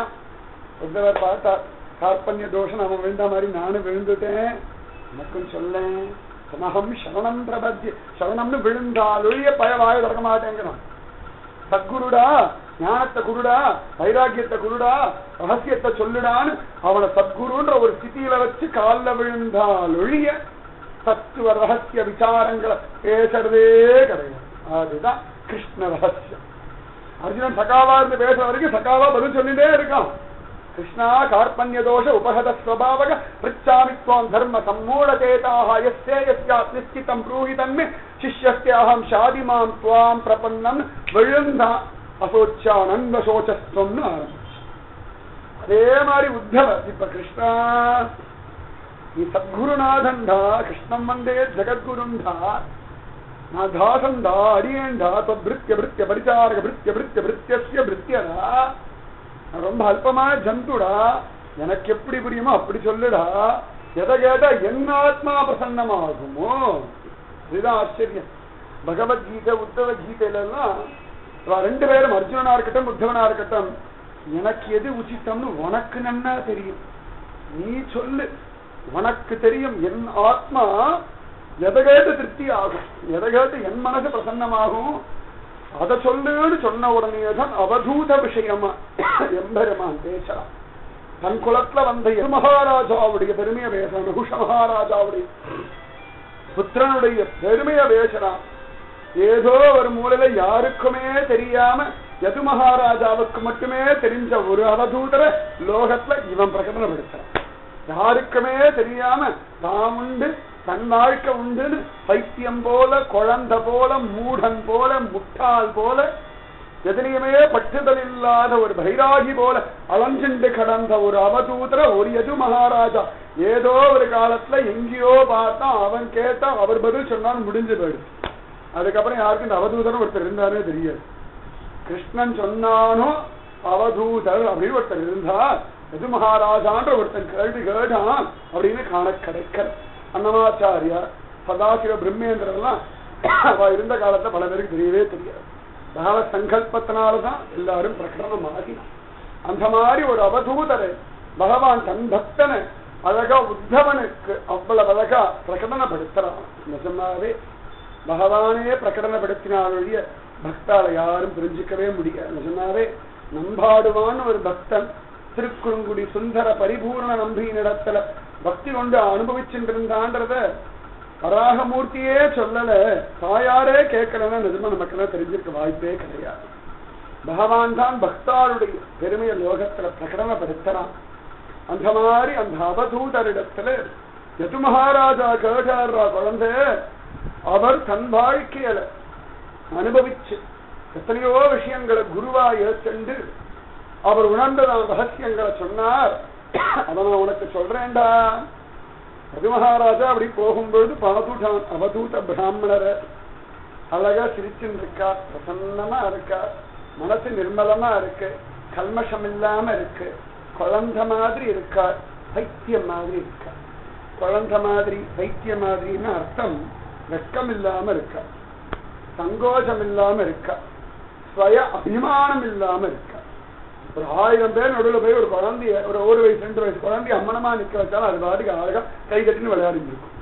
நம்மள ஐயோ சீச்சி எத்தனை பேர் பார்க்காத ஷேம் ஷேம்னு சொன்னாதான் ஓ அப்படியே ஒரு புரியுது, ஒன்றும் வெக்கம்லாம் கிடையாது. அந்த மாதிரி ஒரு குழந்தை பைத்தியத்துக்கும் பார்த்தோம்னா சுய அபிமானம் அது ஏதோ ஒரு இடத்துல இருக்கு புத்தி. அந்த புத்தியா இருக்கிறதுனால தன் சரீரத்துல வஸ்திரம் இருக்கா, 10 பேர் தன்னை பார்க்கிறாள், என்ன நினைச்சுப்பாளோ ஏது நினைச்சுப்பாளோ அதெல்லாம் கவலை கிடையாது. அவ பாட்டுக்கு சிரிப்பா. 1000 பேர் நடுவில் இருந்தாலும் ஒவ்வொருத்தரா வாட்டி இப்படி இப்படி கையெல்லாம் சிரிக்கும். அவ தன்னை பத்தி என்ன நினைச்சுப்பா அந்த கவலையே கிடையாது. தன்னை திட்டுவாளோ அடிப்பாளோ அந்த பயமும் கிடையாது. அந்த மாதிரி இந்த அவதூத பிராமணர் ஆச்சரியமா இருக்கா. யது மகாராஜா பார்த்துட்டான், ரொம்ப விசேஷமானவர், பிரசன்னமா இருக்கு, எதுலையும் பற்றல் இல்லாம இருக்கு, ரொம்ப அற்புதமா இருக்கு உங்களை பார்க்கறதுக்கு, எப்படி இப்படி முடியறது? ஏன்னா எல்லாருமே விஷய வாசனையில மாட்டிண்டு கிடக்கிற ஜந்துக்கள், அத்தை தின்று அங்கே கிடக்கிற கூட்டம். இந்த கூட்டத்துல இருந்து சகவாச தோஷம் வராம எப்படி இவ்வளவு தெளிவா இருக்கிறது ரொம்ப முக்கியமான காரியம். ஏன்னா ஏதாவது ஒரு இடத்துக்கு போயிட்டோம், ஒரு 10 நாள் யார் கூடயோ இருந்துட்டோம், அவளுக்கு என்னென்ன குணங்கள் உண்டு அது வராது, தோஷங்கள் எல்லாம் டக்கு டக்குன்னு வந்துடும். இந்த குணங்களை சீகரிக்க வரவே வராது. இந்த குழந்தைகளே பார்க்கலாம், அது எங்க இருக்கோ எங்க போயிட்டதோ அந்த தோஷம் நல்லா கண்டுபிடிச்சோம், டக்கு டக்குன்னு பிடிச்சிடும். தெரியவா ஏதாவது ஊருக்கு போயிட்டு வந்திருக்கா அப்படின்னா அந்த தோஷம் சகவாச தோஷம் தானா லபிச்சிடும். அதுவும் சம்சார சாகரம், எல்லாம் மாயையில மாட்டிட்டு கிடக்கிற ஜந்துக்கள் இந்த கூட்டத்துல இருந்து எப்படி இவ்வளவு தெளிவா இருக்க முடியலாம்? அஜக்கூட்டம், ஆட்டுமந்த, யாராவது ஏதானும் பண்ண அதையே பண்ணிட்டு அலையிற கூட்டம், யாராவது ஒண்ணு ஏதானும் சொன்னா அதையே நம்பிட்டு கிடக்கிற கூட்டம். இதுல எப்படி இவ்வளவு தெளிவா இருக்க? இது எப்படி முடியறது? ரொம்ப ஆச்சரியமா இருக்கு. உங்களுடைய ஆனந்த ரகசியம் என்னன்னு கேட்டுட்டான். இளமை ரகசியம் கேட்கிறா போல, வெற்றி ரகசியம் கேட்கிறா போல, நீங்க பணக்காரானது எப்படி ரகசியம் என்னன்னு கேட்கிறா போல, இத்தனை பேரை கட்டுப்படுத்தி வச்சிருக்கிற ரகசியம் என்னன்னு பல பேட்டி காண்றாள். அந்த மாதிரி அவ்வளவு அழகா ஆனந்த ரகசியம் என்னன்னு ஒரு யது மகாராஜா அவதூதரை பார்த்து கேட்டுட்டான். நீங்க எல்லாம் விதவிதமா ஒவ்வொருத்தரையா பார்த்து பார்த்து பேட்டி காண்றாள். இது எப்படி ஆச்சு, அது எப்படி ஆச்சு சொல்லுங்க அப்படின்றாள். இதுவும் நம்ம சனாதனமான இந்து தர்மத்துல ஏற்கனவே நடந்து சொன்ன விஷயங்கள் தான். அந்த மாதிரி அவதூதரிடத்துல இந்த யது மகாராஜா கேட்டுட்டான். அப்ப அவர் சொல்றார், ஏ மகாராஜன், உலகத்துல காணக்கூடிய எல்லா வஸ்துக்கள்லயும் ஏதோ ஒரு பாடம் இருக்கிறாப்பா.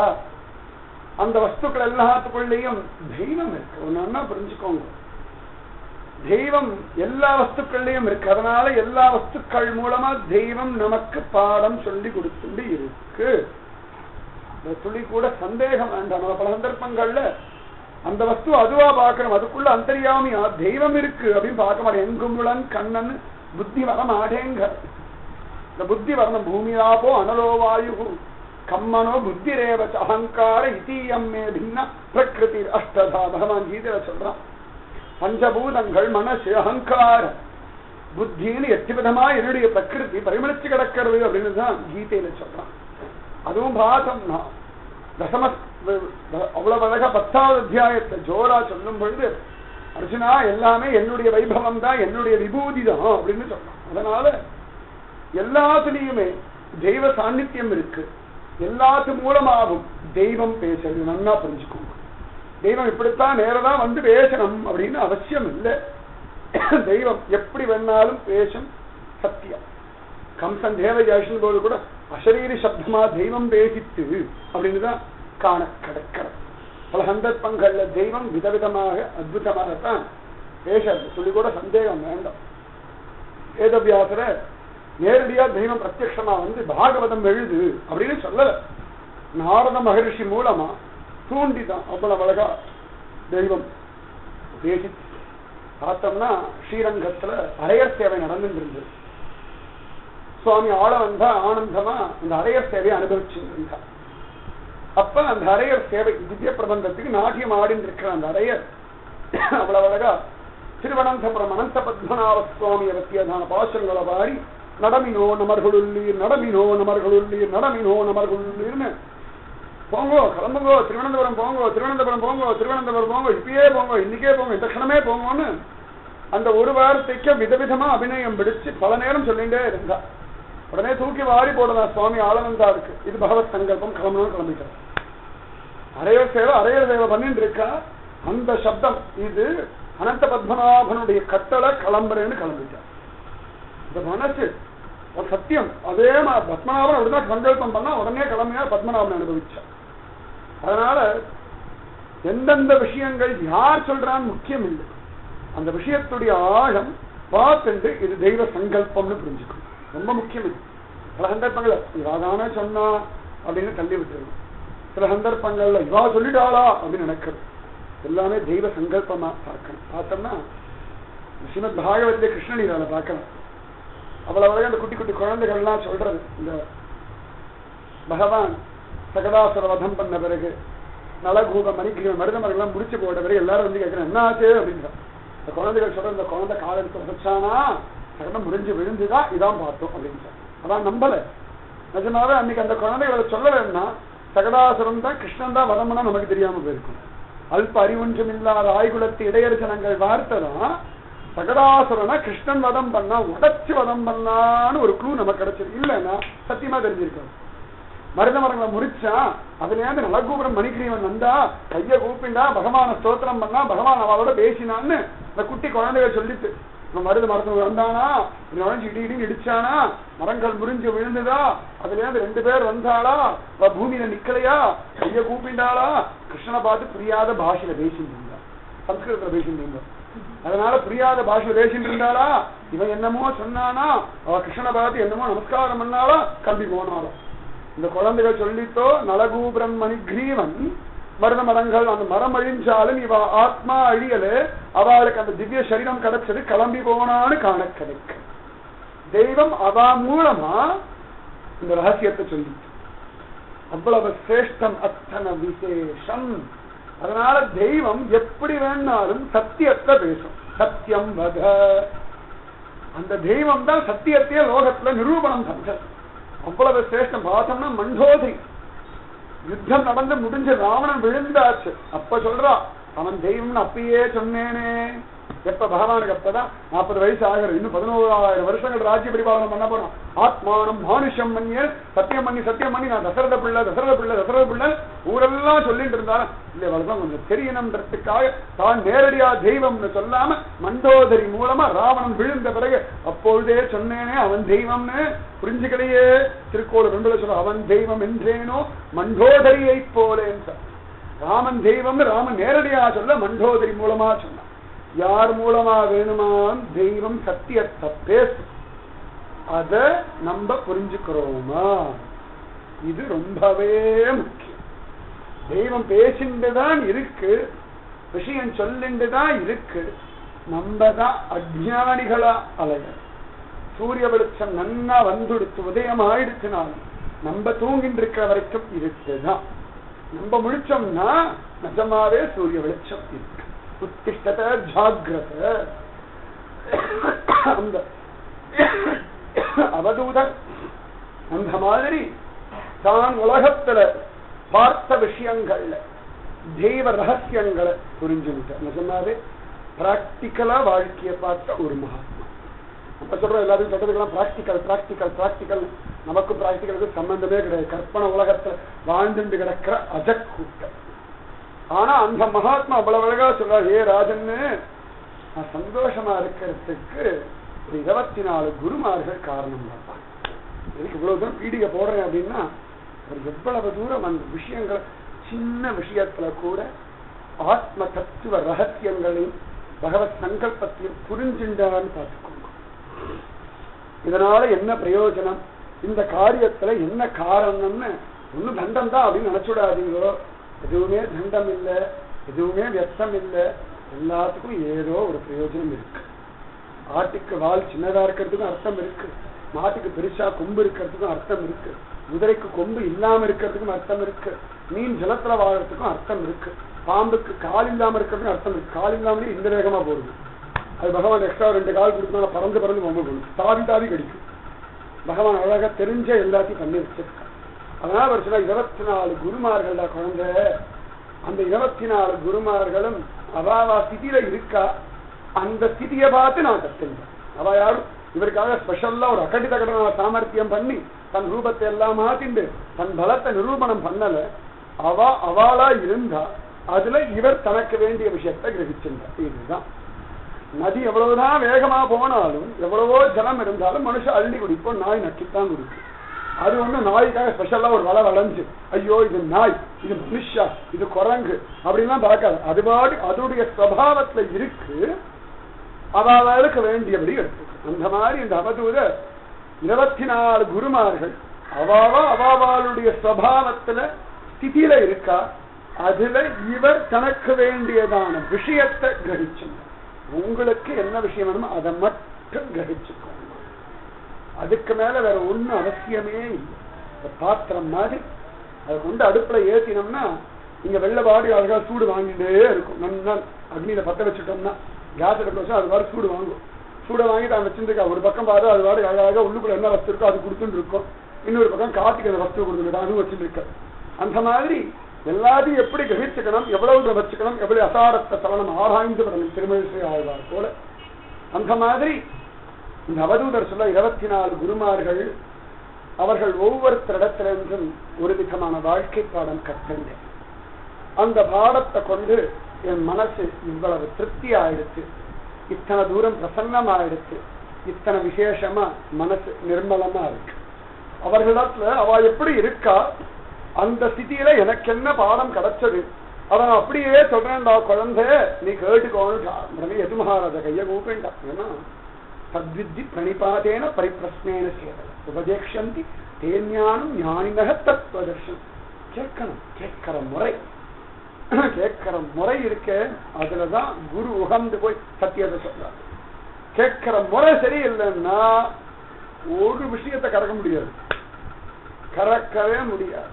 ஆண்டாளுக்கு அப்படி ஒரு கிருஷ்ண பைத்தியம், கிருஷ்ண விரகம், மாண்டற்கென்று பேச்சுப்படியில் வாழகில்லேன்னு சொல்ற அளவுக்கு ஒரு பைத்தியம், கிருஷ்ண பிராந்து பிடிச்சு கிடக்கிறவளுக்கு. கேட்கிற முறைப்படி கேளுடா. பெரியாழ்வாழ்த்த உடனே 108 திவ்யதேச வைபவத்தை சொன்னா அதுல ரங்க வைபவத்தை கேட்டு இவள் மயங்கினாள் அப்படின்னு காண கிடைக்கிறது. மீராவும் ரைதாசரிடத்துல கேட்கிற முறைப்படி கேட்டாள். அழகா உபதேசம் ஆயிடுத்து கிருஷ்ண மூர்த்தி அவளுக்கு கிடைச்சது. கிரிதர் கோபாலனே கிடைச்சான். அதனால கேட்கிற முறைன்றது ரொம்ப விசேஷம். ஒரு இடத்துல கூட கேட்கிற முறை மாறப்படாது. குரு எந்த சிட்டியில இருந்தாலும் குரு தான், நம்ம எந்த சிட்டிலும் சிஷ்யா தான். தாமரை புஷ்பம் குளத்துல இருந்தாலும் தாமரை தான், அதை வெள்ளை எடுத்து போட்டாலும் தாமரை தான். குரு ஆச்சாரத்தோட இருந்தாலும் குரு தான். உங்க அபிப்பிராயத்துல அனாச்சாரமா போயிட்டான்னு நினைச்சாலும் குரு குரு தான். தங்கம் மண்ணோட மண்ணா கலந்திருந்தாலும் தங்கம் தான்.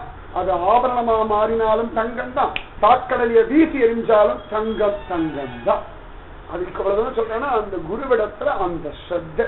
ஆனா பல சந்தர்ப்பங்கள் நமக்கு முன்னாடிலாம் குரு சரியா இருந்தார், இப்ப சரியா இல்ல, நாளைக்கு எப்படி இருப்பா, இப்படி யோசனை எல்லாம் வர ஆரம்பிச்சுடுச்சுன்னா தோத்து போயிட்டோம். குரு என்னைக்குமே குரு தான். ஒரு நாளும் அது மாறாது, மாற முடியாது. அதனால அந்த ஸ்ரத்த வேணும். அந்த ஸ்ரத்தையோட யது மகாராஜா கேட்கணும். யது மகாராஜா மனசுல நிஜமாவே ஞானி, இவரிடத்துல இப்ப கேட்டு நம்ம தெரிஞ்சு வச்சுருவோம், இவருக்கு இப்பதான் அந்த புத்தி இருக்கு, நாளைக்கு இவருக்கு அந்த புத்தி இருக்குமா தெரியாதுன்னு நினைச்சு கேட்டுதானா ஒரு வார்த்தை சொல்லியிருக்க மாட்டார். இவர் என்னைக்குமே சத்குருநாதன் தான், இவர் என்னைக்குமே ஞானி தான், இவர் என்னைக்குமே பற்றுதல் இல்லாதவர் தான், இவர் என்னைக்குமே எனக்கு கதி தான், அதனால சொல்லணும்னு கையை கூப்பிட்டானோ அவதூத ரகசியங்களை பேசினா இல்லைன்னா பேசியிருக்க மாட்டேன். மனசுல ஒவ்வொருத்தர் சம்சயம் வச்சுட்டு கேட்டோம்னா நமக்கு எத்தனை 75% விசுவாசம், 25% சம்சயம்னா இது 75% பதில் வரும். 25% சம்சயம் அப்படியே விட்டுடுவோம். 50-50னா அதுக்கு ஏற்ற மாதிரி 75 சம்சயம், 25% நம்பிக்கைனா அந்த 25%க்கு ஏற்ற மாதிரி பதில். நல்லா கவனிச்சு பார்க்கலாம்.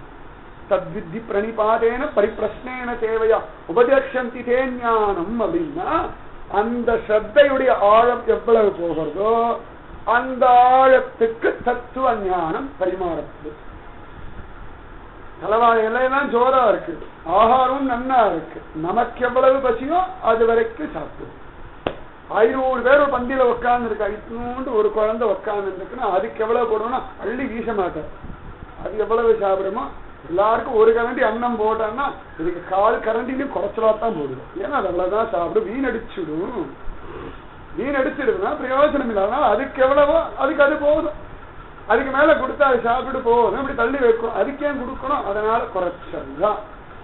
அதே ஒருத்தருக்கு சுகர் இருக்கு அப்படின்னா அவளுக்கு ஸ்வீட் போடப்படாது, அவளுக்கு எது ஒத்துக்குமோ அதைத்தான் பண்ணும். குரு அப்படித்தான் நமக்கு எது ஆகுமோ அதை கொடுப்பா, நமக்கு எது ஆகாதோ அதை நம்மளே ஆசைப்பட்டாலும் தரம் மாட்டா. அதனாலதான் இவ்வளவு சொல்றேன்னா யது மகாராஜா அத்தனை ஸ்ரத்தையோட கேட்டான். அதனாலதான் இவ்வளவு அழகா 24 குருமார்கள் சொன்ன. அது வரைக்கும் யாரும் இடத்த கேட்கல. எத்தனையோ பேர் கேட்டா, ஆனா கேட்கிற முறைப்படி கேட்கல. நம்மாழ்வாரியே எழுப்பணும்னு எத்தனையோ பேர் விதவிதமா முயற்சி பண்ணா தன் பெருமையை நிலைநாட்டுறதுக்காக. அதனால கண்ணை இழக்கவே இல்லை. மதுரை அச்சோ இத்தனை பெரிய மகாத்மா 16 வருஷம் தபசு பண்றாரு, இவர் கண்ணை திறந்து பார்த்தா லோகமே உஜ்ஜீவிச்சுடுமே, இவர் பார்க்கணுமேனு கதை எழுதி குண்டு கல்ல போட்டா கண்ணை திறந்து பார்த்துட்டார்.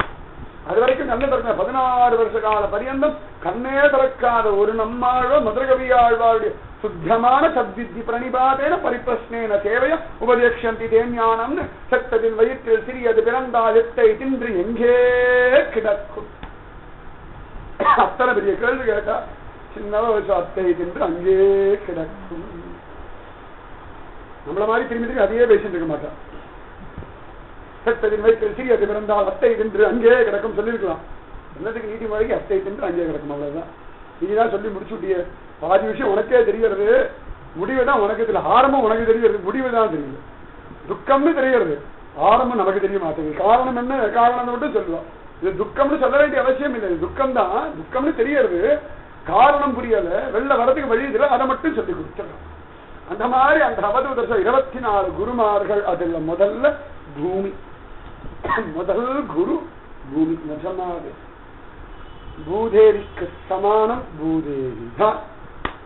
இந்த நிதானம் எத்தனை கோடி வருஷங்கள், எத்தனை விதமான மனுஷர்கள், எத்தனை விதமான கலாச்சாரம், எத்தனை விதமான காமம், கோபம், லோபம், மதம், ஆச்சரியம். ஆச்சரியம், ஒவ்வொரு ஊருக்கும் ஒவ்வொரு விதமான ஆகார நியமங்கள். அந்த ஊர்ல அதுதான் கிடைக்கிறது. அவளுக்கு எது பிடிக்குமோ, அவளுக்கு எது ஒத்து வருமோ, அவளுடைய சீதோஷ்ணத்துக்கு ஏத்தா போல அந்தந்த தேசங்கள்ல அந்தந்த விளைச்சல் இறங்கி வரவே வராது. அதுதான் ஆச்சரிய விபூதி. இதுல பூமியில பார்த்தா 1008 சண்டை. இது என் தேசம், இது என் பாஷை, இது என் வீடு, எல்லாரும் சண்டை போட்டு. நிஜமாவே எதுவுமே நம்முடைய இதெல்லாம் பூமியோடுது. முழுக்க முழுக்க பூதேவியுடைய கண்ட்ரோல் எல்லாம் இருக்கு. ஆனா இது என் வீட்டு வாசல், இது உன் வீட்டு வாசல். ஒரு அடிக்கு 1000 தடவை சண்டை போட்டுருப்பார். கோர்ட்டு கேஸ் நடக்கு 20-25 வருஷம். ஒரு அடி தவிர விட்டு கொடுக்கலாமா வேண்டாமா, சரியா தப்பா, நான் எவ்வளவு பெரிய ஆள் தெரியுமா, நான் சார்வபௌமன். இவாளுக்கு ஒரு ஆயுதுக்கே இங்க கேரண்டி கிடையாது. சார்வபௌமன், சார்வபௌமன்னா நான் தான் சக்கரவர்த்தி, நான் தான் பெரிய ஆள், நான் சொல்றபடி உலகமே கட்டுப்பட்டு கிடக்கிறது அப்படின்னு. ஆனா பூதேவி இத்தனையும் கேட்டுண்டம் அப்படி தேனேன்னு இருக்காங்க. இவர் பூமி இடத்துல இருந்து கத்தண்ட ஒரு பெரிய பாடம் என்னன்னா, ஒவ்வொரு ஜீவனும் அதனுடைய பிராரப்த கர்மத்துக்கேற்றா போல ஸ்வபாவத்துல இருக்கு. எது எந்த ஸ்வபாவத்துல இருந்தாலும் பூதேவி தன் ஸ்வபாவத்தை மாத்திக்கிறது. அதுதான் பூமியுடைய லட்சணம். நம்ம கோபமா இருக்கோன்ற பூமி ஒன்னும் கோபமா இல்லை, நம்ம குஷியா இருக்கோன்ற பூமி ஒன்னும் குஷியா இல்லை, நம்ம துக்கமா இருக்கிறதால பூமி ஒன்னும் துக்கப்படுறதும் இல்லை. நம்ம ரொம்ப அட்டகாசம் பண்றோம், அதர்மம் பண்றோம்ன்றதுக்காக பூமி ஒன்னும் அதர்மம் பண்றது கிடையாது. நம்ம என்ன ஸ்திதியில இருந்தாலும் பூமியானது தன் தர்மத்துல அப்படியே இருக்கு. சிங்கம் அவ்வளவு கோரமா இருக்கு, போட்டி எல்லாத்தையும் அடிச்சு பிடுங்கிறது, இன்னொரு ஜீவனை வதச்சு சாப்பிடுறது. அப்பொழுதும் பூமி சிங்கத்தை சுமக்கிறது. அதே மான் ரொம்ப தேமே நச்சோ பாவோன்னு இருக்கு, ஜடபரதன் பயங்கரா மாதிரி இருக்கு, சீதா விராட்டியும் புலம்பும்படியா இருக்கு. அழகா புல்லெல்லாம் மேயறது, ரொம்ப சாது பகு சமத்து. அது கண்ணு மூக்கும் வாயும் அதோட துள்ளி குதிக்கிற அவ்வளவு அழகா இருக்கு. நமக்கு தான் இது சிங்கம், இது மானு வித்தியாசம். பூதேவிக்கு அது ஒரு ஜீவன், பிராரப்தத்தினால மானா வந்திருக்கு. இது ஒரு ஜீவன், பிராரப்தத்தினால சிங்கமா வந்திருக்கு. பாம்பு அடி வைத்து நமக்கு கலக்கிறது, பூதேவி மேலதான் அதுவும் அப்படி நெளிஞ்சு நெளிஞ்சு நெளிஞ்சு போயிட்டு இருக்கு. ஒரு கரப்பாம்பூச்சி இருக்கு, ஒரு பல்லி இருக்கு, ஒரு 8 கால் பூச்சி இருக்கு, எத்தனையோ வஸ்துக்கள்லாம் இருக்கு. பூதேவியை பொறுத்த வரைக்கும் இது அதோடைய பிராரப்தத்துல அதனுடைய சுவாவத்துக்கு தகுந்தா போல இருக்கு. என் சுவாவம் எல்லாத்தையும் தாங்கின்ற கணக்கு. இது பூமியில நம்ம கத்துக்க வேண்டிய பெரிய பாடம். எத்தனை வெயில் அடிச்சாலும் பூமி அப்படியே தான் இருக்கு, எத்தனை மழை கொட்டினாலும் பூமி அப்படியே தான் இருக்கு. அது பாட்டுக்கு பகல் ராத்திரி வந்துட்டு தானே அது பாட்டுக்கு சுத்தின்னு இருக்கு. எத்தனையோ நூற்றாண்டுகள் மாறியாச்சு, பூமியில வாழக்கூடிய ஜனங்கள் மாறியாச்சு, இவாளுடைய வாழ்க்கை விஷயங்கள் மாறியாச்சு. ஆனா பூமி அப்படியே அது பாட்டுக்கு தன்னுடைய ஸ்திதியை மாத்திக்கிறது இல்லை, தன்னுடைய சுபாவத்தை அது மாத்திக்காம சரி பகவத் கட்டளை எல்லாரையும் சமக்கணும், எல்லாருக்கும் என்னென்ன உண்டோ எல்லாத்தையும் கொடுக்கணும் அப்படின்னு கிடக்கிறது இந்த பூமி. இந்த பூமி அவ்வளவு தூரம் நிதானம், பூமியை போல ஒரு நிதானம் ரொம்பவே அவசியம். எவ்வளவு பாடுபடுத்தி தொலைக்கிறார். இதுல பார்த்தோம்னா இதே பூமியில அசுரர்கள் ராட்சசர்கள் அவளும் தபசு பண்றார், துருவன் அம்பரீஷன் அவளும் தபசு பண்றார். அத்தனை பேருக்கும் பூமி இடம் கொடுக்கிறது, அத்தனை பேருக்கும் உரியதான பிரயோஜனத்தை கொடுக்கிறது. அதன் மகாபாபியா இருந்தாலும் கூட அவன் நல்லா நிலத்தெல்லாம் உழறான் அப்படின்னு அவனுக்கு என்ன பிரயோஜனமோ அதை கொடுத்துறது. அதன் மகாபாவியா இருக்கான்னா அவனையும் பூமி தாங்கிட்டு தான் இருக்கு, அவனுக்கும் ஆகாரம் கொடுக்கிறது.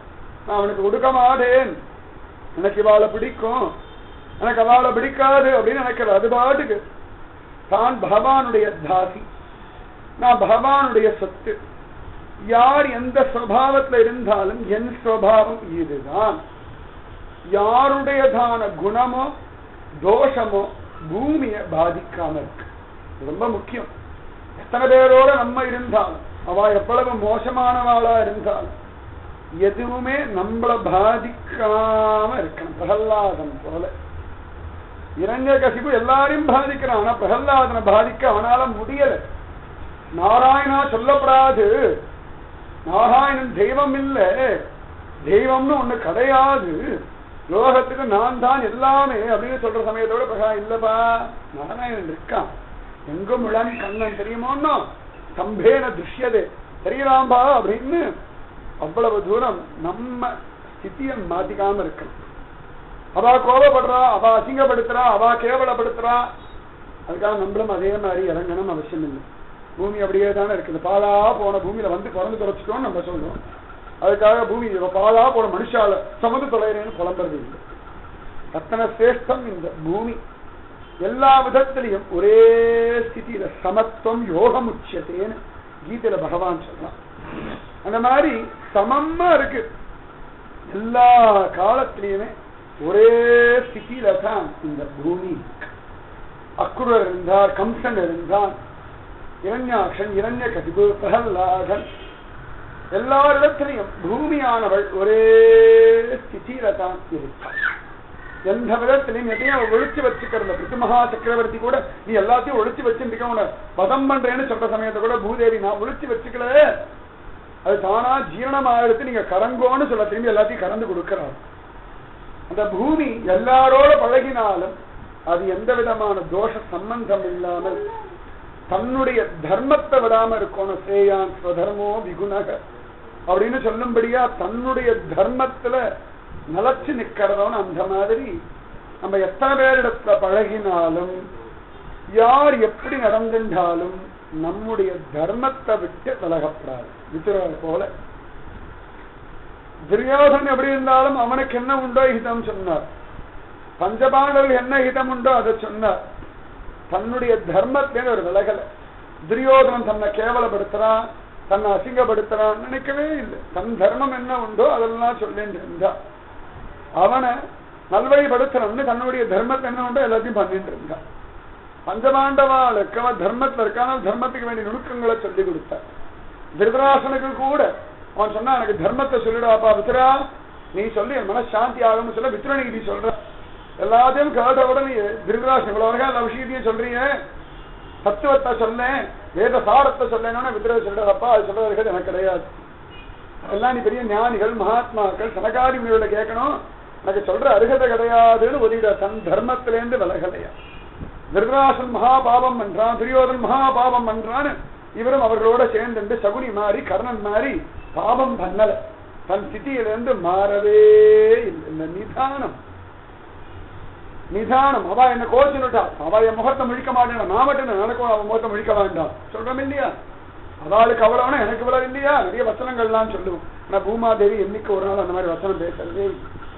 அவள் தன்னுடைய ஸ்வதர்மத்திலிருந்து தன்னுடைய சுபாவத்திலிருந்து ஒரு நாளும் விலகிறதே கிடையாதப்பா. எல்லா இடங்கள்லையும் பொறுமையா இருக்கா. பிருத்வி அவ்வளவு சிரேஷ்டமா இருக்கு. பிருத்வியின் இடத்துல இருந்து நான் கத்துண்ட பாடம் ஏகநாதர் அப்படிதான் இருக்கார். கோதாவரில குளிக்க போறார். ஒரு மிலேச்சன் யவன முகமதுலாம் மிலேச்சன் தான் சொல்லுவா சனாதன தர்மத்தில். அந்த மிலேச்சன் வாயில பானை போட்டுட்டு இவர் குளிச்சுட்டு வரும்போது வேணுண்டேவே துப்புறான். இவர் ஒன்னும் பதில் பேசல, கோபத்துல முறைக்கல, எனக்கு அறிவு இருக்கான்னு கேட்கல, என்ன இப்படி பண்ணி தொலைறிய நீ நன்னா இருப்பியா அப்படின்னு சாபம் கொடுக்கல. திரும்ப வந்தார், குளிச்சார், திரும்ப போறார். அவன் பார்த்தான், உனக்கு என்ன அவ்வளவு திமிரா, பார்த்துடலாம், இன்னைக்கு உனக்காச்சு எனக்காச்சு, என்னமோ உலகத்தை ரொம்ப பொறுமையானவன் என்னமோனா சொல்றாளே, இரு இன்னைக்கு உனக்கு பொறுமை இல்லைன்னு உலகத்தை நிரூபணம் பண்ணி காமிக்க தெரிஞ்சுதா. திரும்பி துப்புறான், ஒன்னும் பேசல, திரும்ப போறார். கோதாவரி தீர்த்தம் ஆடுறார். 3 தடவை 4 தடவை 10 20 30 40 50 60 70 80 90 100 தடவை 108 தடவை. இது ரொம்ப கஷ்டம். பானை போட்டு மென்னு துப்பணும், அப்பதான் உடம்பு முழுக்க தெளிக்கும். ஒவ்வொரு தடவையும் பானை போட்டு அதை மென்னு வாயெல்லாம் நிஜமாவே களைச்சு போயிடும். அவ்வளவு துப்புறான். 108 தடவை பண்ணி முடிச்சுட்டு களைச்சி போய் கேட்டான், அவனுக்கு வெக்கமே கிடையாதா, சூடு சொரணையே கிடையாதா, மானமே கிடையாதா, ரோஷமே கிடையாதா, இத்தனை தடவை துப்பி தொலைச்சேன், இவன் களைச்சி போயிட்டான் கையை கூப்பிட்டு, இப்படி இருக்கியே நீ மனுஷன் தானா அப்படின்னு கேட்டேன். அப்ப அவர் சொன்னா, துப்புறது உன் சுவாவம், நிதானமா இருக்கிறது என் சுபாவம். உன் சுபாவத்தை நீ மாத்திக்க மாட்டேன், என் சுபாவத்தை நான் ஏன் மாத்திக்கணும்? உனக்கு துப்புறதே சுபாவம், கஷ்டப்படுத்துறதே சுபாவம்னா எனக்கு தேமேன்னு ஒதுங்கி இருக்கிறதே சுபாவம். உன் சுபாவத்தை நீ மாத்திக்காத பொழுது நான் ஏன் மாத்திக்கணும்? எனக்கு எதுக்கு மாத்திக்க வேண்டிய அவசியம் இருக்கு? உன் சுபாவத்துல நீ இருந்த, என் சுபாவத்துல நான் இருந்தேன். அதனாலேயே இன்னைக்கு ஒரே நாள்லயே 108 தடவை கோதாவரி ஸ்நானம் ஆகும். ஒரு தடவை இவர் சுபாவத்தை மாற்றிருந்தாருன்னா 108 தடவை கோதாவரி ஸ்நானம் ஒரே நாள்ல நிச்சயமா இருக்க. நம்ம சுபாவம்னா இந்த மாதிரி நிதானம் சுபாவம் இப்படி இருக்கணும். அவன் என்ன சொல்லிட்டாலும் நானும் அப்படியே அந்த சுபாவத்தை விட்டு கொடுக்காம இருக்கணும். அப்படி அர்த்தம் இல்லை. நம்ம சுபாவத்தை இருக்கணும் சொல்லிட்டா என் சத்தங்கத்துல என்ன ஆனாலும் சரி அவ சண்டை போட நம்ம சபாவம் சண்டை போடுறதா சுபாவம். அதை வரிஞ்சுக்கிட்டு நிக்கப்படாது, எதிரம்பு கோத்து நிக்கப்படாது. சுபாவம்னு பூமியுடைய பொறுமையை அவர் சுபாவமா சொன்னார். என்ன ஆனாலும் நிதானம்ன்ற ஒரு சுபாவத்தை விடாம பூமாதேவி எவ்வளவு சிரேஷ்டமா பிடிச்சு வச்சிருக்காளோ அதுபோல இது என் சுபாவம், இதை நான் விடமாட்டேன். ஒரு ரிஷி அவர் பாட்டுக்கு ஏதோ கடற்கரை ஓரத்தை அலைஞ்சிட்டு இருந்தார். ஒரு சேல் வழி தெரியாம போய் கடல்ல விடுறது தத்தளிக்கிறது, உடனே எடுத்து விடுறார். இவர் எடுத்து விடுறாருன்னு அதுக்கு தோணலையா, தன்னை யாரோ எடுத்துட்டாருன்னு கோபம் கொட்டுறது, எல்லாம் எடுத்து விடுறார். திரும்ப ஓடுறது, இது ஏன் நடந்துட்டு இருக்கு. அப்போ ஒருத்தர் வந்து கேட்கிறான், உனக்கு என்ன புத்தி இல்ல, என்ன ஆச்சு, புத்தி மாறாட்டம் வந்து தொலைச்சுடுறான், அதுதான் கொட்டி தொலைகிறதோன்னு அதை விட்டு போய் தொலைய வேண்டியதானேன்னு. உடனே சொன்னார், கொட்டுறது அதோட சுபாவம், காப்பாற்றுறது என் சுபாவம், அது சுபாவத்தை அது விட முடியாது, என் சுபாவத்தை நான் விட முடியும். நிதானம், நிதானத்துல இருந்தவர்கள் தோத்து போனார்கள் கிடையாது. நிதானமா இருக்கிறதுனால அவர்கள் கோழைகள்னு அர்த்தமும் இல்லை. பெருசா வீரன் மாதிரி நிதானத்தை இழந்துதான் புலம்பின்னு இருந்தான். அப்பதான் பகவான் சொன்ன, நிதானமா இரு, நிதானமா சண்டை போடு, அவசரப்பட்டு சண்டை விட்டு ஓடாதேன்னா. அதனால அர்ஜுன் அவசரப்பட்டு சண்டை விட்டு ஓடி போறேன்னா, சீச்சி இரு இரு இரு நிதானமா பல அடியன் குருஜியம்மா அவர்கிட்ட கேட்டிருக்கேன், நான் தான் இப்படி பண்ணி தொலைகிறாளே, இவாளை கட்டி நீ ஏன் மாறிடுச்சு தொலையணும், விட்டு தொலைக்கலாமே. அவளுக்கு அது சுபாவம், எனக்கு இது சுபாவம் தான், மாறாதுன்னு இப்படியே சொல்லுவா. என் சுபாவம் அது என்னமோ தெரியல, வலிய போய் எல்லாரும் இழுத்து போட்டுக்கிற என் சுபாவமா இருக்கு. இந்த சுபாவம் மாற மாட்டேன். நிஜமாவே சத்குருக்கு இந்த சுபாவம் இருக்கோ நம்ம தப்பிச்சோம். மேல விழுந்து நம்மளை பிடிச்சு தடுத்தா கொள்றாளோ தப்பிச்சோம். எது வேணா எக்கேடு வேணா கெட்டு போகட்டும்னு கை கழுவி விட்டு ஒதுங்கினா கோடி ஜென்மானாலும் கரையேறதுக்கான வாய்ப்பு சத்தியமா கிடையாது. அவளுக்கு ஒரு சுபாவம், பயனன்றாகிலும் பான்கல்லராகிலும் செயல் நன்றாக திருத்தி பணிகொள்றதுன்னு அவளுக்கு ஒரு சுபாவம் இருக்கோ, ஏதோ அங்கங்க ஏறி வழிக்கு வழிக்கு விழுந்தாலும் ஏற்றி ஏற்றி அவ விட்டு இருக்கா. இல்லையோ அங்கேயே சாக்கடையிலேயே சம்சார சாகரம் கோரத்திலேயே சுழண்டு கிடக்கும். நிதானம் ஒரு இடத்துலயும் விடவே கூடாது. இந்த பூமியுடைய சுபாவம் அது. எந்த காரணத்தை கொண்டும் தன் சுபாவத்தை விடுறது. எத்தனை பேரோட பழகினாலும் நிதானம் ஒரு சுபாவத்தை அவள் விடுறது இல்லை. பாரத மாதா அப்படிதானே இருக்கா. பார்த்தோம்னா முகமதியர்கள் ஆண்டார்கள், பிரிட்டிஷ்காரர்கள் ஆண்டார்கள், இன்னைக்கு எத்தனையோ பேர் ஆண்டுன்னு இருக்கா. மகாபாபிகள் ஆண்டா, நல்லவா ஆண்டா. எல்லா காலத்திலையும் பாரத மாதா மட்டும் தன் சுபாவமான பக்தியையோ தன் சுபாவமான பக்த ஜனங்களையோ விடுறதே கிடையாது, பிடிச்சு வச்சுட்டேதான் இருக்கு. அந்த மாதிரி அந்த சுபாவமா இருக்கணும். நிதானம், தானத்தை ரொம்ப விசேஷம் எதுன்னு கேட்டா நிதானம் தான் சொல்லி முடிப்பா பெரியவாள். யாருக்கும் சொல்ல மாட்டான் அத்ததானம் கண் தானம் எந்த தானமும் இல்லை, நிதானம். பூமிக்கு ஒரு நிதானம் இருக்கு. பார்க்கலாமே, என்ன கவனிச்சு பார்க்கலாம். ஸ்ரீமத் பாகவத்துல கூட அசுரர்கள்லாம் அட்டகாசம் பண்ற சமயத்துல கூட இவாள நானே உண்டு நான் பண்ணி கிழிச்சுடுறேன்னு ஓடல, நேர போறா. பிரம்மதேவரத்தை போய் கதறா, படாத பாடுபடுறேன் ரட்சிக்கணும்னு சொல்றா. அப்பதான் அவர் சொல்றார், திருப்பார்கடலுக்கு போகலாம் அழைச்சிருந்த போயினா தத்ர கத்வா ஜெகநாதம் தேவதேவம் ரிஷாகபி புருஷம் புருஷ சூக்தேன உபதஸ்த சமாஹிதக. அவ்வளவு அழகா. அதன் பிறகுதான் பகவானே அவதாரம் வந்து அவளை ரட்சிச்சான் அப்படின்னு காண கிடைக்கிறது. அம்பரீஷ் சக்கரவர்த்தி மாதிரி இவர் என்ன ஜரா முடியல, முடி எடுத்து போடுறா, என்ன அழிக்கிறாரா, பாத்துறேன் ஒரு கை நிக்கல. அவன் பாத நிதானமா ஹரி ஹரி ஹரி ஹரி ஹரி ஹரி புலம்பிட்டு இருந்தான்.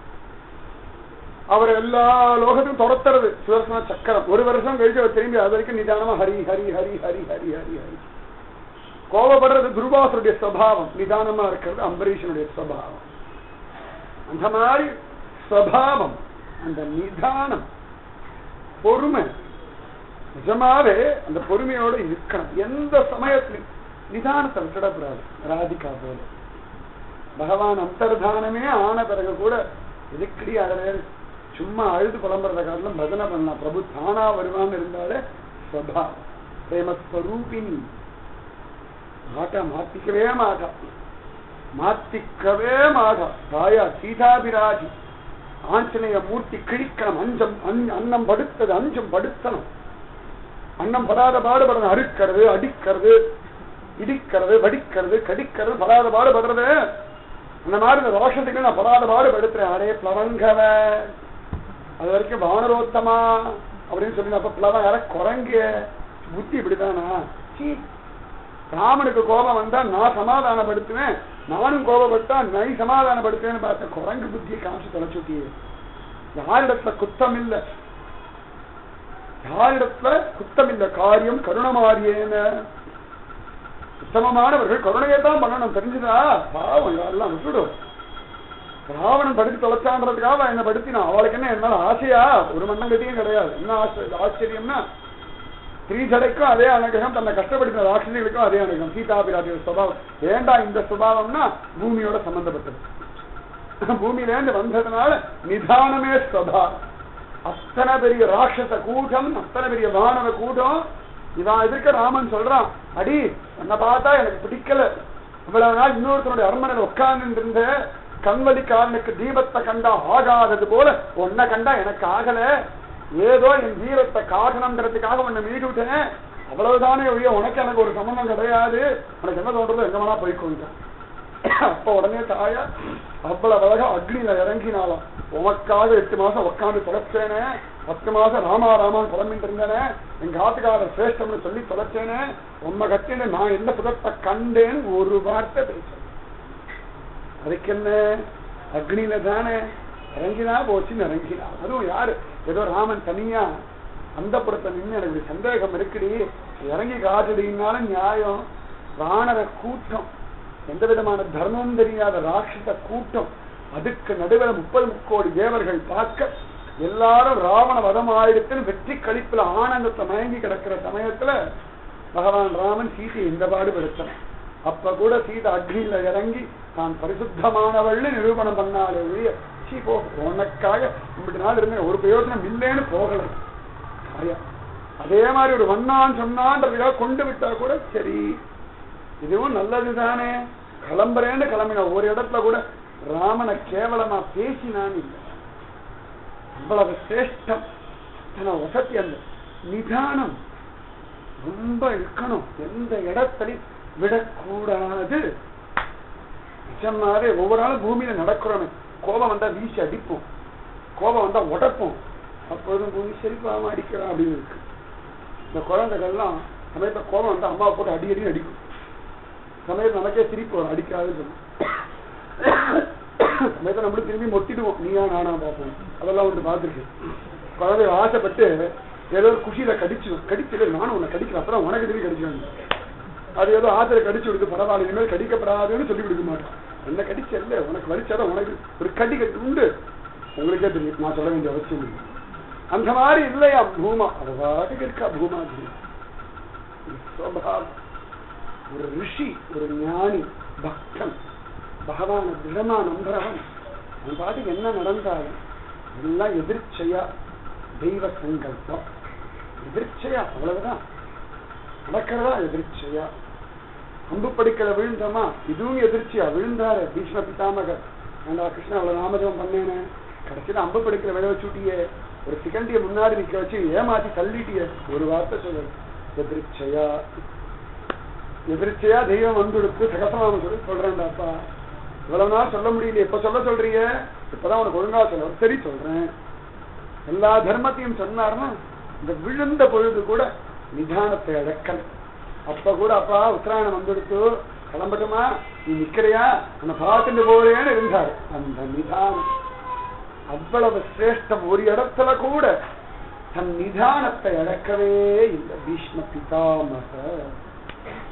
இந்த மாதிரி இருக்கணும். பூமி இடத்துல இருந்து நான் கத்துண்ட பாடம் அவாவா விதவிதமா இருக்கா அப்படின்னா அவாவாளுடைய புண்ணிய பிராரப்த விசேஷங்கள். சிங்கம் ஏன் சிங்கமா இருக்கு, அது ஏன் சமத்தா இருக்கப்படாதா அப்படின்னா அதனுடைய பிராரப்தம் அத்தை என்று அங்கே கிடக்குது. அதே சிங்கமே சமயத்தை ரொம்ப சமத்தா இருக்கு, நாய்க்குட்டியோட விளையாடிட்டு இருக்குன்னா இதுக்கும் அதுக்கும் ஏதோ பிராரப்தம் இருக்கு. சமயத்தை பார்த்தா ஒண்ணுக்கு ஒண்ணு சண்டை போட வஸ்துக்கள்லாம் கூட சமயத்தை டிவி ஆச்சரியமா காமிப்போம். நாய் வந்து குரங்க வளர்க்கறது, குரங்கு வந்து பசுக்குட்டியை வளர்க்கறதுனா காமிக்கிறோம் அப்படின்னா பிராரப்தம் வேற ஒண்ணும் கிடையாது. ஆஹா இது ஆச்சரியம், எவ்வளவு விசேஷம் பார்த்துக்கலாம், நம்ம கொண்டாடுறது ஒண்ணும் இல்லை. 4 மாசம் ஆயிடுது குழந்தை கூப்பிடுறதுக்கிறதா அதுக்கு சுபாவம். அது 6 மாசம் ஆயிடுது, 7 மாசம் ஆகுது, 8 மாசம் ஆகுது, தவளறது நடக்கிறது பேசுறதுன்னா பிராரப்தம் இப்படி நடக்கும், அவ்வளவுதான். இதுக்கு மேல ஒண்ணுமே கிடையாது. எல்லாமே எதிர்ச்சையா, எல்லாமே அதனுடைய சுபாவம் புண்ணிய பிராரப்தத்துல வசப்பட்டு கிடக்கிறது. பூதனை வந்தா கிருஷ்ணனுக்கு வசப்பால் கொடுத்தால்னா புண்ணிய பிராரப்தத்துல மாட்டிண்டு கிடக்கிறா. அதனால அப்படி கம்சன், அப்படி ராவணன், கும்பகர்ணன், சிசுபாலன், தந்தவக்ரன், இரண்யாக்ஷன், இரண்யகசிபு, இத்தனை பேரையும் பூதேவி சமந்தா. ஏன்னு கேட்டா ஜெய விஜயா பிராரப்த வசத்தினாலே ராட்சசால பிறக்கிறார். அவளே திரும்பி பகவானுடைய திருவடி அடைஞ்சுட்டா. ஆஹா இவன் இரண்யாக்ஷனா இருக்கான் அப்படின்னு அவன் நினைக்கிறது. சரி, அவளுடைய புண்ணிய பிராரதம் அவள் இருக்கா, என்னுடைய இது நான் அப்படி இருக்கேன். அதனுடைய தர்மத்தின்படி அது இருக்கு. மாமரம் மாமரமா இருக்கிறதும், தென்னை மரம் தேங்காய் காய்க்கிறதும் எல்லாம் பிராரப்த புண்ணிய பாப வசமா இருக்கு. அதனால எது எல்லாமே புண்ணிய பிராரப்தத்துல மாட்டின்ற கிடக்க தேவி ஏஷாம் குணமயி மமமாயா துரத்தியான மாட்டின்று கிடக்கிறது. இதுல நான் புலம்பறதுக்கு என்ன இருக்கு? இதுதான் இவா இருக்காளே, இப்படிதான் இருக்கலாமோ, கனி முத்தி போயிடுத்து, இதெல்லாம் நல்லா இல்ல, பயங்கரமா இருக்கு, அடி வைத்து கலக்கிறது, இத சொல்றத காட்டிலும் இது இப்படிதான் இருக்கும். நீங்க நாம ஜபம் பண்ணு, பூதேவி மாதிரி உங்க ஸ்திதியில இருங்கோ, உங்க நிதானத்துல இருங்கோ, நீங்க பாட்டுக்கு நாம ஜபம் பண்ணுங்கோ. இதுதான் பூமி நிலத்துல இருந்து கத்துக்க வேண்டியதான பாடம். எத்தனையோ யுத்தம் நடக்கிறது, பார்த்துட்டுதான் இருக்கு. எத்தனையோ இடத்துல பாம் போட்டு வெடிக்கிற, எத்தனையோ பேர் நான் பாம் டெஸ்ட் பண்றேன்னு போட்டு பாம போட்டு வெடிக்கிறா, ராக்கெட் எல்லாம் விடுறா. அவ பாட்டுக்கு ஜெயமேன்னு தானே இருக்க. எந்த விடத்திலையும் அதன் நிதானத்தை இழக்கவே இல்லை. நிலக்கரி வேணும்னு பல்ல வைக்கிறோம், பெட்ரோல் வேணும்னு அழகா தோன்றோம், ஜலம் வேணும்னு அழகா போர் போடுறோம், தங்கம் வேணும்னு வெட்டி எடுக்கிறோம், நல்ல ஆகாரம் வேணும்னு உழறோம். இத்தனை பண்ணாலும் அவளுடைய சுபாவம் இன்னமும் மாறுறது. ஒவ்வொருத்தரும் அவாவாளுக்கு என்ன தேவையோ அதற்கு ஏற்ற மாதிரி பூமியை உபயோகப்படுத்திக்கிறார். அதுக்காக பூமி இவா இப்படி உபயோகப்படுத்திக்கிறாளே, இவா என் மேல மலமூத்திர விசர்ஜனம் பண்றாளே, என்ன அக்கிரமோ, இவாளுக்கு நான் தானே சாப்பாடு கொடுக்கிறேன், என் மேலேயே மலமூத்திர விசர்ஜனம் பண்ணி தொலைகிறாளே நினைக்கிறதே. நிஜமா எந்த பூமி அவ்வளவு அழகா கொண்டாடுறோமோ, எந்த பூமி ஆதாரம் கொடுக்கறதோ, எந்த பூமி நம்ம ரசிச்சுட்டு இருக்கோ அந்த பூமி மேலதான் மலமூத்திர விசர்ஜனம் பண்றோம். அது சுபாவம் மாறிடுத்தா. மலமூத்திர விசர்ஜனம் பண்றதுனால பூமி ஒண்ணு கெட்டு போகப்படாது, அது பாடு அப்படியே தானே இருக்கு. அந்த மாதிரி பூமிய போல ஒரு நிதானம் இருக்கணும். அவாவா பிராரப்த வசத்துக்கு ஏற்றா போல விதவிதமா வாழ்ந்துட்டு இருக்கா. எனக்கு என்ன அதனால நம்ம பாட்டுக்கு பகவத் தியானம் பண்ணிட்டு இருக்கணும். இது பூமி இடத்துல இருந்து நான் கத்துண்ட பாடம் சொன்னது ஒரே ஒரு ஸ்லோகம் தான். பூமி இடத்துல நான் கத்துண்ட பாடம் தான்ப்பா. அவாவா பிராரப்த வசப்பட்டு கிடக்கிறா, ஆனாலும் பூமி தன்னுடைய இயல்பை மாத்திக்காம இருக்குன்னு சொன்னா. ஆனா அதுக்கு இத்தனை வியாக்கியானம் சொல்ல வேண்டியிருக்கேன்னா ரொம்ப பலமான ஒரு ஸ்லோகம். அந்த விதத்திலையும் பூமி தன் இயல்பை மாத்திக்காம இருக்கணும். அந்த நிதானம், அந்த ஸ்திதி, அந்த ஸ்வபாவம், பக்தி, தியானம், சரணாகதி, இது இப்படியே இருக்கா. பூதேவி அதுபோல இருக்கா. இந்த பூமி இடத்துல இருந்து நான் கத்துண்ட பாடம். அவர் சொல்லும் பொழுது 24 குருமார்கள் அப்படின்னு சொல்றார். இது என்ன ஆச்சரியம்னா அவருக்கு தெரியாமலே நடுவில் சில குருமார்கள்லாம் வந்துடுறார். ரொம்ப ஆச்சரியமா இருக்கு. அவர் சொன்ன கணக்கு பார்த்தா 24 தான் வருது. ஆனா முதல்ல சொல்லும் போது 24 கணக்கு சொல்றாரு. ஆனா சொல்லும் போது நடுநடுவில் அங்கங்க புதுசா ஏதான ஒன்று சேர்த்தே சொல்லிடுறாரு. அதாவது எல்லா விஷயங்களையும் அவர் பார்த்துருக்கா. 24 பிராதான்யமா எடுத்துட்டு இருக்காருன்னு. முதல்ல பூமியை பத்தி சொன்னா, அடுத்த பார்த்தா வாயு தான் அவர் காண கிடைக்கிற. முதல் சொல்ல பூமி ராபோன்னு சொல்லும்போது அழகா வாயுவைத்தான் சொல்றார். பூமி வாயுன்னு சொல்றார், பிருத்வி வாயு ஆகாசகன்னு சொல்றார். ஆனா பூமியை சொல்லி முடிச்ச உடனே அதி விசேஷமா எல்லா விதத்திலையும் எல்லாருக்கும் உபயோகப்படும்படியா எல்லா விதமான விஷயங்களையும் அடுத்தவாளுக்காக வச்சுண்டு மலை மாதிரி இருக்கணும்னு தெரிஞ்சுட்டேன். மரம் மாதிரி அடுத்தவா கஷ்டப்படுத்தினாலும் அவளுக்கு நல்லது பண்ணணும்ன்றத மரம் மாதிரி இருந்து கத்துக்கணும்னு சொல்ற. ரொம்ப ரகசியம். அவதூத கீதையே இன்னும் ஆழ்ந்து படிச்சு பார்த்தோம்னா சின்ன சின்ன குருமார்கள் வரைக்கும் எல்லாத்தையும் அவர் சொல்லிட்டு இருக்கா. முதல்ல பூமியை சொன்னா, அடுத்த மலையை சொல்றா. இந்த மலை எல்லாம் வச்சுட்டு இருக்கு.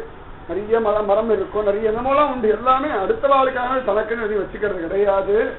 அந்த மலை மாதிரி இருக்கணும். அதே மாதிரி மரம் பழம் எல்லாம் காய்க்கிறது, புஷ்பம் எல்லாம் பூக்கிறது, நிழல் தர்றதுன்னா அது வெயில்ல காஞ்சாலும் அடுத்த நாளுக்கு நிழல் கொடுக்கறது. அத மரத்துடைய சிஷ்யனா இருந்து கத்துக்கணும். மரத்துக்கீழே உட்காந்துருந்தா தான் அவ்வளவு அழகா நிறைய ஞானம் கிடைக்கும். பார்த்தா நம்ம முதற்கொண்டு புத்தர் வரைக்கும் எல்லாரும் மரத்துக்கீழே உட்காந்தா ஞானத்தை அடைஞ்சாமே காண கிடைக்கும்.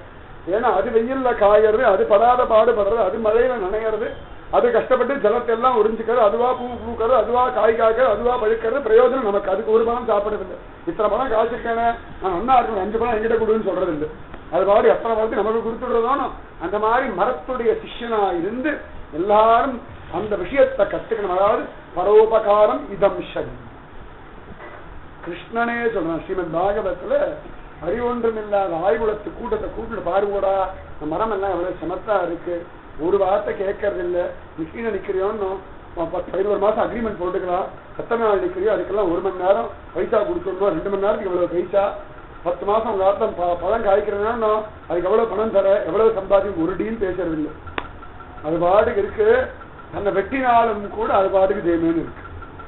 பார்த்தோம்னா சமயத்துல மரத்தெல்லாம் வெட்டுவா, பெரிய மரம் வந்தா வெட்டின்னு இருப்பான், கலகலையா வெட்டின்னு இருப்பான். ரொம்ப கலச்சி போச்சுன்னா அந்த மரத்துக்கு கீழே படுத்துவா. ஐயோ நான் வெட்டி போட்டவன் எனக்கு கீழே படுத்துக்கிறேன், நான் மேல விழுந்து அவனை நாசம் பண்றேன், நானும் போகிறேன் அவனும் போகட்டும்னு நினைக்கிறது. அது அப்படி நின்று இருக்கும். அதெல்லாம் பகவான் சொல்றோம் பாகவதத்துல, அறிவொன்றும் இல்லாத ஆய்குலத்து ஜனங்களுக்கு சொல்லி இந்த மாதிரி மரம் மாதிரி இருக்கணும்டா, அடுத்த ஆளுக்கு உபகாரம் பண்ற மாதிரி இருக்கணும், எந்த விதத்திலையும் மமக்காரம் இல்லாம இருக்கணும், பரோபகாரமா இருக்கணும்னு சொன்னார். அங்க திரும்பவும் சொல்றாரு அவதூதர், மரம் மாதிரி இருந்து மரத்துக்கு சிஷ்யனா இருக்கணும் சொன்னாரு. அது சந்தர்ப்பங்கள்ல மரமா இருக்கிறது உத்தமமா இருக்குன்னு தோணி போயிடுது.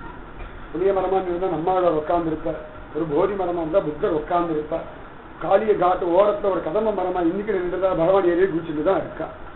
அவ்வளவு சேஷ்டம் கதம்ப மரமா இருந்ததுனாலதான் அவ்வளவு அழகா கோபிகளுடைய வஸ்திரத்தை அபகரிச்சுட்டு பகவான் மரத்து மேல உட்கார்ந்தான். அப்படின்னா மரமா இருக்கிறதுனால சமயத்து பிரயோஜனமா தான் இருக்கு. தம்பகமாய் நிற்கும் தவமுடையேன் ஆவேனி, செண்பகமாய் இருக்கும் நிலையுடையேன் ஆவேனேன்னு குலசேகர ஆழ்வார் கூட புலம்புறார். அப்படின்னா அதுலயும் ஒரு பாடம் இருக்கு. அதனால மரமாடைய சிஷ்யனா இருந்துட்டு சிஷ்யர்களா இருந்துட்டு மரத்துக்கிட்ட இருந்து பரோபகாரம்ன்ற ஒரு தர்மத்தை கத்துக்கணும். நான் அதை கத்துண்டேன். அடுத்து வாயு சொல்றாருப்பா, வாயு அதுக்கு சஞ்சாரம் பண்ணிட்டே இருக்கு, யாரும் அதை கட்டுப்படுத்த முடியறதில்லை. அது எதனாலையும் அதோடைய தன்மை மாறுறது இல்லை. அங்க துர்க்கந்தம் இருக்குன்னா அதோட துர்க்கந்தத்தில் எடுத்துட்டு போகிறது. ஆனா அதனால வாயு ஒண்ணும் எந்த விதத்திலும் கட்டி போகிறது கிடையாது. எல்லாத்துக்கும் சஞ்சாரம் பண்ணிட்டு இருக்கு, எல்லாத்து மேலையும் அது பாடு வீசின்னு இருக்கு. சிங்கம், மான், பெரிய யானை, சின்ன இரும்பு, மனுஷா, வெயில் காலம், மழைக்காலம், பனிக்காலம், அது பாட்டுக்கு இருக்கு. அது எந்த விதத்திலையும் மாறுதல் அடைகிறது. அது பாட்டுக்கு அதனுடைய ஸ்திதியில ஆச்சரியமா இருக்கு. எல்லாமே பார்த்தோம்னா அதனுடைய ஸ்திதியில என்ன மாறாம இருக்கு. எந்த விதத்திலையும் எதையும் தன்னோட சேர்த்துக்கிறது இல்லை. நான் மரத்து மேல அவ்வளவு வீசிட்டு வந்திருக்கேன் பெருமையாவும் இல்லை. ஐயோ நான் பாம்பு மேல வீசினேனே அந்த துக்கமும் அதுக்கு இல்லை. ஆஹா இது மல்லிகை புஷ்பம் விசேஷம், நிறைய மனத்தை எடுத்துன்னு போலாம் அப்படின்னு இல்லை. அங்க மனம் இருக்கா, நீ நிறைய ஆசிரியர் எடுத்துன்னு போறேன். அதே ஒரு சாக்கடை மேல வீசுறோம், அங்க ஒரே நாடுறதா அது எடுத்து அவ்வளவுதான். ஐயோ நான் சாக்கடை நாள் எடுத்துட்டு போறேன்னு அந்த வருத்தமும் இல்லை. மல்லிகை புஷ்பத்தை எடுத்துட்டு போறேன், அந்த மனத்தை எடுத்துட்டு போறேன் அந்த சுகமும் இல்லை, அந்த அகம்பாவும் இல்லை. அது பாட்டுக்கு சஞ்சாரம் பண்ணிட்டே இருக்கு. எல்லா பொருள்களுக்கும் அது சமமா இருக்கு. யார் யார் எப்படி அதை உபயோகப்படுத்தலாம் அப்படி உபயோகப்பட்டு போயிட்டு இருக்க ஒழிய எந்த விதத்திலையும் அதனால பாதிப்படையறதில்லை. இது வாயுவிடத்திலிருந்து நான் கத்துண்ட பாடம். வாயு அவ்வளவு சிரேஷ்டம். ஒரு சிங்க மூச்சை இழுத்து விடுறது, பாம்பு மூச்சை இழுத்து விடுறது. ஐயோ இது பாம்பு துஷ்ட ஜந்து, அதனால இது இழுக்கப்படாது அப்படின்னு கட்டுப்படுத்திக்கிறது இல்லை. ஒரு பூதனை இருக்கா, ஒரு கம்சன் இருக்கா, இரண்யாட்சம், இரண்ய கசிபு, ராவணன், கும்பகரணன், இத்தனை பேரும் இவ்வளவு தூரம் மூச்சு எழுத்து விட்டாலும் எல்லாருக்கும் அது பாடி போயிட்டு வந்து இருக்க. எல்லா சரீரத்துக்குள்ளேயும் அது போயிட்டு வரது. இரண்யாசனோட சேர்ந்து நாலு ஒண்ணு கெட்டு போகிறதில்லை. அது பாட்டுக்கு இருக்கணும். இந்த மாதிரி இந்த வாயு போல நம்ம பாட்டுக்கு இருக்கணும், நம்முடைய தர்மத்துல இருக்கணும். எந்த விதத்திலையும் யாரும் நம்மளை பாதிக்காம இருக்கணும், நம்மையும் யாரையும் பாதிக்காம இருக்கணும். இது வாயுவிடத்துல இருந்து நான் கத்துண்டதான ஒரு பாடம். சரீரத்துல ஆத்மா மாட்டின்றாலும் அது பாட்டுக்கு பக்தி பண்ணிட்டு இருக்க வரைக்கும் சொல்றாரு. ரொம்ப ஆச்சரியமா பேசுறார் அவதூத. எல்லா விதத்திலேயும் பக்தியையும் பகவத் தியானத்தையும் எடுத்துக்கிறார். ஸ்தம்பேன திருஷ்யத்தே அப்படின்னு எப்படி பிரகல்லாதன் ஸ்தம்பத்துக்குள்ள தெய்வத்தை பார்த்தானோ அதே போல இவர் எல்லாத்துக்குள்ளேயும் இருக்கக்கூடியதான் தெய்வ ரகசியத்தை பார்க்கிறார். விபூதி யோகத்துல கிருஷ்ணன் சொல்ற மாதிரி எல்லாத்தையும் நான் இருக்கேன்டா அர்ஜுனா, புத்தி புத்திமதாமஸ்மி தேஜஸ் தேஜஸ்வி நாமகம் விதவிதமா சொல்றான் இல்லையா, அந்த மாதிரி எல்லாத்துக்குள்ளேயும் அவனுடைய தன்மைன்னு ஒண்ணு விசேஷமா பரிமளிச்சிருக்கு. அந்த விசேஷமான தெய்வ குணத்தை தெய்வ ஸ்வபாவத்தை அவலம்பிக்கிறார். அதுல இருந்து கிரகிச்சுக்கிறார். பரமாத்ம தத்துவத்தை கிரகிச்சுக்கிறார். அதை அனுபவிக்கிறார். பூமியை சொன்னார், மலையை சொன்னார், மரத்தை சொன்னார், வாயுவை சொன்னார், ஆகாசத்தை சொன்னார். ஆகாசம் அது பாட்டுக்கு இருக்கு. அந்த வாயு சமயத்துல ரொம்ப வேகமா அடிக்கும். மேக கூட்டம் எல்லாம் அப்படி தள்ளிவிடும். சமயத்துல காத்தே இல்லாம இருக்கும். எது எப்படி இருந்தாலும் ஆகாசம் நிர்மலமா இருக்கு. ஆகாசத்தை யாரும் கலங்கப்படுத்தவே முடியாது. வெற்றிடம் ஆகாசம் ஸ்பேஸ்ன்னு தானே சொல்றாங்க. எந்த விதத்திலையும் யாராலையும் இன்னி வரைக்கும் அளக்க முடியாம இருக்கு. இது இவ்வளவுதான் அப்படின்னு சொல்லும்படியா இல்லாம அனிர்வச்சனீயம், வார்த்தைகள்னால விவரிக்க முடியாத அளவுக்கு இந்த ஆகாசம் இருக்கு. அவர் சொல்றார், அந்த ஆகாசம் எப்படி இருக்கோ அதுபோல ஆத்மா இருக்கப்பா. இந்தியா மேல பாரத பூமி மேல ஒரு ஆகாசம் இருக்கு. அமெரிக்கா மேல பார்த்தா ஒரு ஆகாசம் இருக்கு. ஆனா ஆகாசம் என்னமோ ஒன்னே ஒண்ணுதான். அவாவாளுடைய இடத்துல இருந்து பார்க்கும்போது விதவிதமா தெரிகிறது. விடியற் காலம் வரை செவ்வானமா இருக்கு. நிறைய மேக கூட்டங்கள் வெள்ளையா இருக்கு. ஒரே மழை பெய்ய போனா கண்ணகரேன்னு இருக்கு. தன தூரம் மாறினாலும் நமக்கு தான் அப்படி தெரியாது. ஆகாசம் அதே ஸ்திதியில தான் அது இருக்கு. அதுபோல இந்த பாதிப்பெல்லாம் சரீரத்துக்கு தான், உள்ள இருக்கிற ஆத்மாவுக்கு கிடையாது. சரீரத்துக்கு தான் எல்லா விதமான பாதிப்பும், உள்ள இருக்கிற ஆத்மாவுக்கு எந்த பாதிப்பும் கிடையாது. சரீரத்தை வெட்டி போட்டாலும் ஆத்மாவை வெட்ட முடியாது. பாம்பு மோசமா இருக்கு, சரீரத்துல விஷம் இருக்கு. ஆனா அவருடைய ஆத்மாவில விஷம் கிடையாது. அவருடைய ஆத்மாவுக்கு துளி கூட விஷமே கிடையாது. பரம பவித்திரமா இருக்கு. சிங்கம் கர்ஜிக்கிறது அத்தனை தூரம் பயங்கரமா இருக்கு. அடிக்கிறது, மான அடிக்கிறது, கடிக்கிறதெல்லாம் பார்க்கணும் சிங்கம். ஆனா அவருடைய ஆத்மா பார்த்தோம்னா அட்டை தின்று அங்கே கிடக்கிறதே ஒழிய அதே சிங்கமே உத்தமமான ஒரு பக்த சரீரத்தை அடைஞ்சுடுது அப்படின்னா அது பாடி பக்தி பண்ணி அனுபவிச்சுருக்கும். இது பூர்வ ஜென்மத்துல சிங்கமா இருந்தது, அதனால இந்த ஜென்மத்தை பக்தி வராதெல்லாம் ஒண்ணும் கிடையாது. அந்த சரீரத்துக்கு ஏதா மாதிரி, குரு அனுகிரகத்துக்கு ஏதா மாதிரி விதவிதமா அனுபவிக்கும். அந்த ஆத்மா ஜடபரதருடைய ஆத்மா முதல்ல ராஜரிஷி என்ற சரீரத்துல இருந்தது. அடுத்தத பார்த்தோம்னா மாண்ட ஒரு சரீரத்துல மாட்டின்னு இருக்கு. ஆனா அப்பொழுதும் அது பாட்டுக்கு ஜடபரத ஆத்ம பவித்திரமா இருந்தது. மூணாவது ஜென்மாவில ஒரு பிராமணருடைய பிள்ளையா வந்தா அப்பொழுது தெரிஞ்சு போயிடுது, ஆஹா ஜாகிரதையா இருக்கணும்னு மாயா நம்மளை மாதிக்காதபடி இருந்துட்டா. இந்த ஆத்மா பவித்திரமா இருந்தது, மாச்சரித்த மாட்டின்டா சீ சீ சீ சீ அப்படின்னு ஆத்மாவுக்கு ஒண்ணும் எந்த விதத்தையும் கேவலம் வரல. அந்த மாதிரி சரீரம் எத்தனை விதமான பாதிப்படைஞ்சாலும் ஆத்மாவுக்கு ஒரு பாதிப்பு.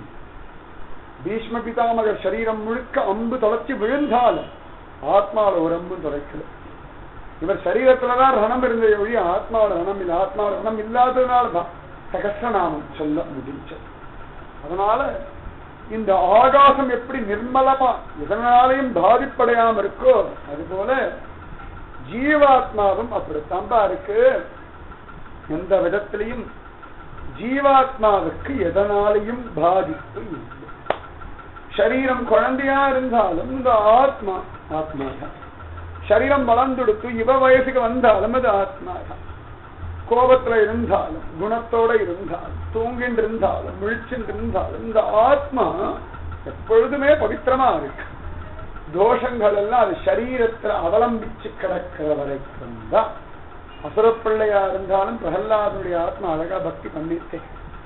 நரசிம்மமூர்த்திய ஸ்தம்பேன திருஷ்யத்தேன்னு பார்த்தது. ஜெய விஜயர்கள் சரகாதி முனிவர்களை தடுத்தார்கள். ராவணன், கும்பகர்ணன், இரண்யாக்ஷன், இரண்ய கதிபு, சிசுபாலன், தண்டவக்ரன் 3 ஜென்மா அசுர சரீரத்தை அடைஞ்சார்கள். அசுர சரீரத்தை அடைஞ்சார்கள், பகவானை துவேஷிச்சார்கள், பகவான் கையினாலேயே மரணம் சம்பவிச்சது. ஆனாலும் ஆத்மா என்னமோ தெய்வத்தை அடைஞ்சு விட்டா இல்லையா? சரீரத்துக்கு தான் எல்லா பாதிப்பும் வந்தது. இந்த ஆத்மா திரும்பவும் தெய்வத்தை அடைஞ்சு. பூதனா, அகாசுரன், பகாசுரன், சகதாசுரன், கம்சன், இத்தனை பேருடைய ஆத்மாவும் கிருஷ்ணனுடைய சரீரத்துக்குள்ள நேரா நுழைஞ்சது காண கிடைக்கிறது. ராஜசூய யாகத்துல சிசுபாலன் அப்பதான் அத்தனை பேர் எதுக்க கத்திண்டே கிடக்கிறான். கேட்பா செவிகிடும் கீழ்மை வசவுகளே வையும்னு கிருஷ்ணன் அவ்வளவு கேவலமா பேசிட்டு இருக்கான். பேசி முடிச்சான், பகவான் சக்கரத்தை கொண்டு வதம் பண்ணான். ஆனா அவ்வளவு நேரம் பேசிட்டு இருந்த அந்த சரீரத்தில் இருந்த அந்த ஆத்மா உடனே கிளம்பி கிருஷ்ணருக்கு விழுந்துருச்சு. சரீரத்துல அந்த தோஷத்தை மாட்டின்றதுனால அவ்வளவு கேவலமா பேசிட்டு, ஆனாலும் பகவான் மதம் பண்ணி முடிச்ச உடனே அந்த சரீரத்தோட ஆத்மாவுக்கு சம்பந்தம் விட்டு போச்சு. உடனே அழகா பகவானோட கலந்து இந்த ஆகாசம் பாதிப்படையறதே இல்லை. எத்தனையோ பேர் ஆகாச விமானத்துல போறோம், ராக்கெட் போறோம், என்ன பண்ணாலும் அது பாட்டுக்கு இருக்கு. எந்த விதத்திலையும் அதை யாரும் பாதிக்கவே முடியாது. இன்னைக்கு ஆராய்ச்சி பண்ணிட்டு தானே இருக்கா. ஆகாசம் எத்தனை விதமான கிரகங்கள் இருக்கு இன்னும் யாருக்கும் தெரியல. அதனுடைய ஸ்திதி என்னன்னு புரியறது இல்லை. அது பாட்டுக்கு அந்த மாதிரி ஆத்மா அனிர்வச்சனீயம் ஆச்சரியவத் பததி கஷ்டீயம்னு யாரோ ஒருத்தர் ஆச்சரியமா பேசுறா, யாரோ ஒருத்தர் ஆச்சரியமா வர்ணிக்கிறா, யாரோ ஒருத்தர் ஆச்சரியமா கேட்கலாம், யாரோ ஒருத்தர் ஆச்சரியமா பார்க்கலாம், மற்றவர்களுக்கு ஒன்றும் புரியவில்லை. தொடுவானம் நிஜமாவே தொடவே முடியாது. தொடுவானன்ற வார்த்தைக்கும் நிஜமாவே அர்த்தத்துக்கு சம்மந்தமே கிடையாது, தொடவே முடியாது, அதுக்கு முடிவே கிடையாது. தூரத்தை பார்த்தா கடலும் இதுவும் அப்படியே ஒன்னா ஒட்டிண்டு கிடக்கிற மாதிரி இருக்கு. ஆத்மாவோட சரீரம் மாட்டிண்டு கிடக்கிற மாதிரி இருக்கு, சரீரத்தோட ஆத்மா கலந்து கிடக்கிற மாதிரி இருக்கே ஒழிய சம்பந்தம் இல்லாமத்தான் இருக்கு. தொடுவான மாதிரிதான் சரீரத்தை இருக்கு இருக்கு இருக்கு, ஆனா இதுக்கு அதுக்கு சம்பந்தம் இல்லை. அவ்வளவு சிரேஷ்டம் இந்த ஆத்மா. எப்படி ஆகாசம் எதனாலையும் பாதிப்படையாம இருக்கோ அதுபோல இந்த ஆத்மாவும் இருக்குப்பா. அதனால எதை பத்தியும் எனக்கு கவலை இல்லை. நான் ஆத்மா. எல்லாரும் என் சரீரத்தை தான் பாதிக்க முடியும். 4 பேர் அடிச்சாலும் சரீரத்தை தான் அடிக்க முடியும். 4 பேர் கேவலப்படுத்தினாலும் சரீரத்தை தான் கேவலப்படுத்த முடியும். 4 பேர் உதாசீனப்படுத்தினாலும் சரீரத்தை தான் உதாசீனப்படுத்த முடியும். தண்டனை கொடுத்தாலும் சரீரத்துக்கு தான், ஆத்மாவுக்கு ஒன்றும் இல்லை. இந்த ஆகாசத்தை யாரும் பாதிக்க முடியாத மாதிரி ஆத்மாவை பாதிக்க முடியாது. அந்த ஆத்மா தான் நம்ம எல்லாருமே.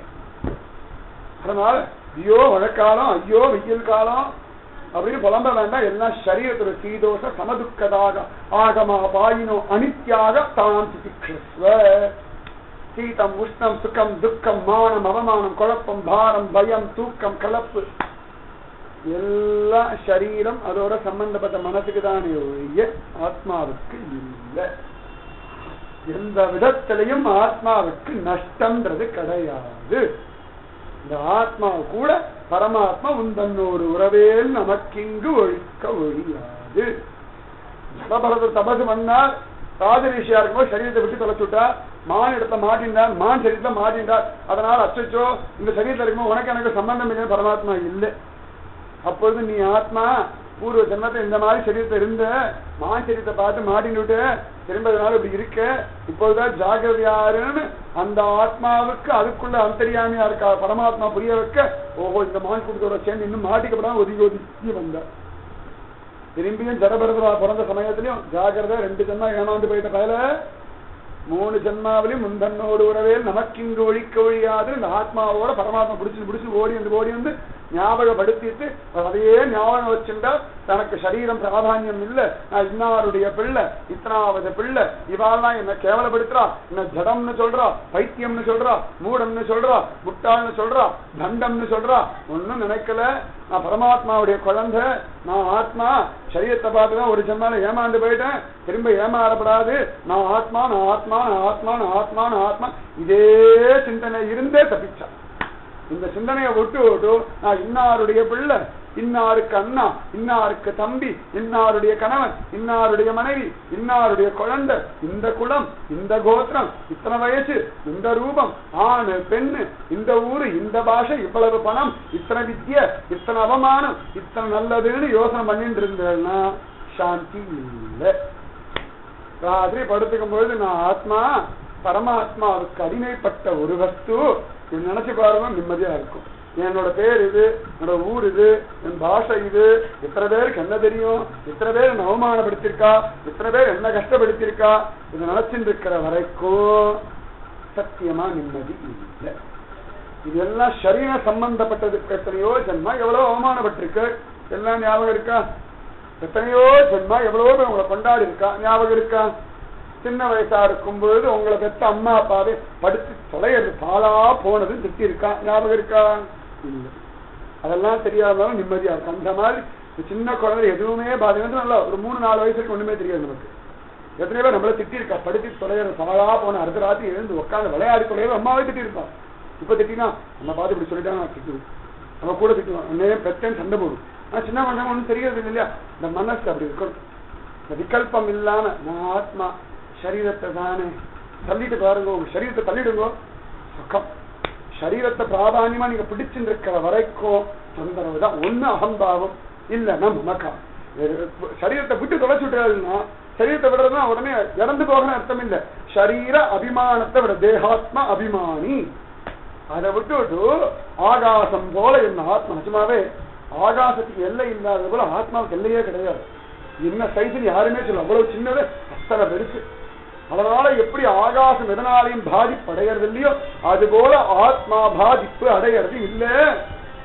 அந்த ஆத்மா சரீரத்துல இருக்கு, பிராரப்த வசப்பட்டு அது நல்லா புரிஞ்சுதாப்பா. ஆகாசம் மாதிரி எல்லாத்தையும் சாட்சியா பார்த்துட்டு இருக்கு. ஆகாசம் சாட்சியா பார்க்கறது எல்லாத்தையும் அப்படியே பார்த்துட்டு இருக்கு. பூமியில பெரிய சுனாமி வந்துடுச்சு நிலநடுக்கம் எல்லாம் அழுதாலும் அப்படியே பார்த்துட்டு இருக்கும். எல்லாரும் ஆஹா ஓஹோன்னு கொண்டாடினாலும் அப்படியே தேவேன்னு பார்த்துட்டு இருக்கும். எல்லாரும் ஒரே சண்டை போட்டுனாலும் தேவேன்னு பார்த்துட்டு இருக்கும். எல்லாரும் சமாதானமா கையை குலுக்கிண்டு ஆஹானா அப்படின்னு பார்த்துட்டே இருக்கும். ஒரு இடத்துலையும் அது அசர்றதே கிடையாது. இந்த ஆத்மா அது மாதிரி எதுக்கும் அசர்றதே கிடையாது. எல்லாம் மனசு அசர்றது, இந்திரியம் அசர்றது, புத்தி அசர்ந்து போகக்கூடிய ஆத்மா எதுக்கும் அசர்றதே கிடையாது. அந்த ஆகாசம் எப்படி பாதிப்படையாம இருக்கோ அது போல ஆத்மா பாதிப்படையதில்லை. இது ஆகாசத்தினிடத்திலிருந்து நான் கத்தின்ற பாடம்னு சொல்லலாம். இந்த தத்துவங்கள் புரிஞ்சுக்கிறது கஷ்டம் இல்லை. ரொம்ப கஷ்ட மாதிரி தோணுமே ஒழிய அதுவும் ஒரு மாயை. தெளிவா புரிஞ்சுக்க முடியும். சத்தையோட கேட்டா புரியும். நீதி குருமார்கள் நாளைக்கு. ராதே ராதே கிருஷ்ணா கிருஷ்ணா ராதே ராதே கிருஷ்ணா கிருஷ்ணா ராதே ராதே கிருஷ்ணா கிருஷ்ணா ராதே ராதே கிருஷ்ணா கிருஷ்ணா ராதே ராதே கிருஷ்ணா கிருஷ்ணா ராதே ராதே கிருஷ்ணா கிருஷ்ணா ராதே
सद्गुरु महाराज की समस्त भागवदल को गोविंद नाम संकीर्तनम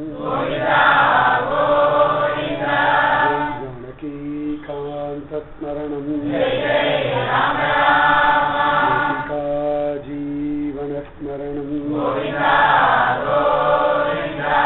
आழ்வார் திருவடிகளே சரணம் ஆழ்வார் திருவடிகளே சரணம் எம்பெருமானார் திருவடிகளே சரணம் சர்வம் குருவார்ப்பணம் जय श्री राधे कृष्ण सत्संग की जय श्री पूज्य श्री श्री अम्मावक जय श्री भारत माता की जय